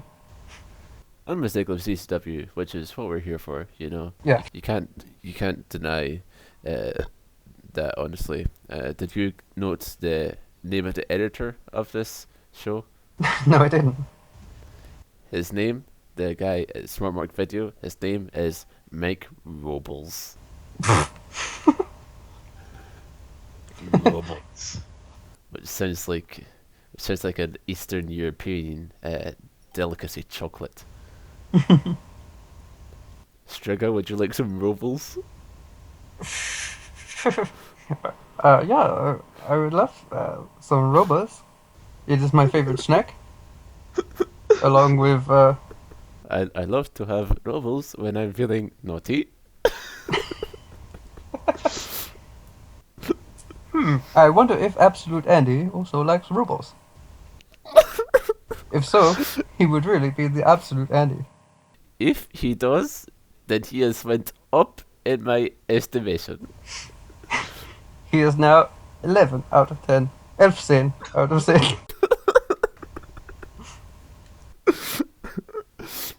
Does Striga actually like Absolute Andy, or are you just making that up?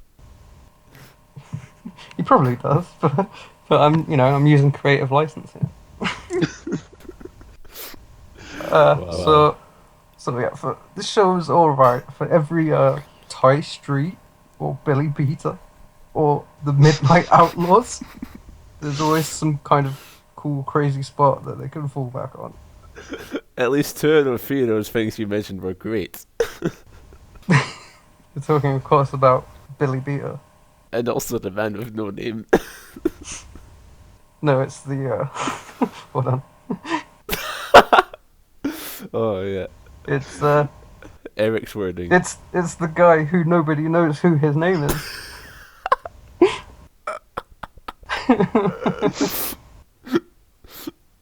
Tolstoy. Very jealous in his grave at Eric Gargiulo and his prose.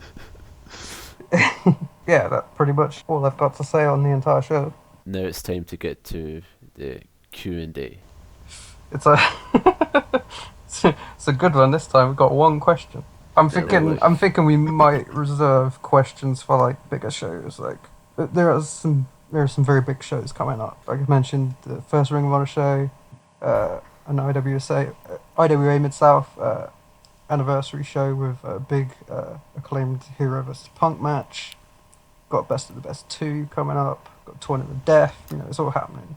But people might not necessarily have much to ask about answering the challenge, which I understand. I understand your concerns. However, if we did not send out questions for this, we wouldn't have gotten this question. Sure. Which is from motherfucker, nothing to see here. Yeah, okay, right. So, Max, and because of the frequency of Max in our friend group, we call him Neutral Max, but I just call him Max because, you know, you're not a fucking Dungeons and Dragons alignment chart guy. Anyway, Max said, have either of you watched either or both of Nick Mondo's films about his career? Is Nick Mondo the smartest dummy to ever live? Now, when I saw this question, I decided to look up Nick Mondo's filmmaking, because Nick Mondo, if you don't know, he is actually an artistic sort of guy.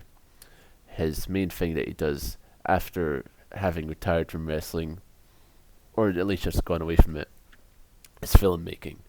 And the first film he made was called Unscarred, The Life of Sick Nick Mondo. And I watched it on YouTube, and it was a very nice watch.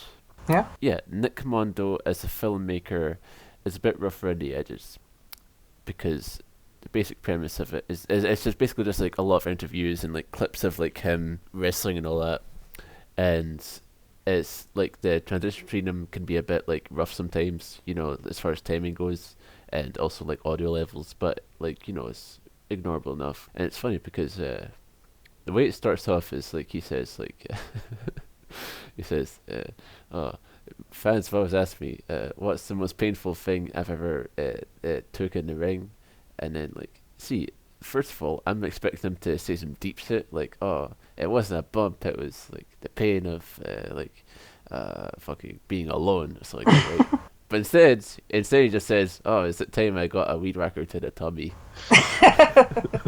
I mean, yeah, it does seem painful.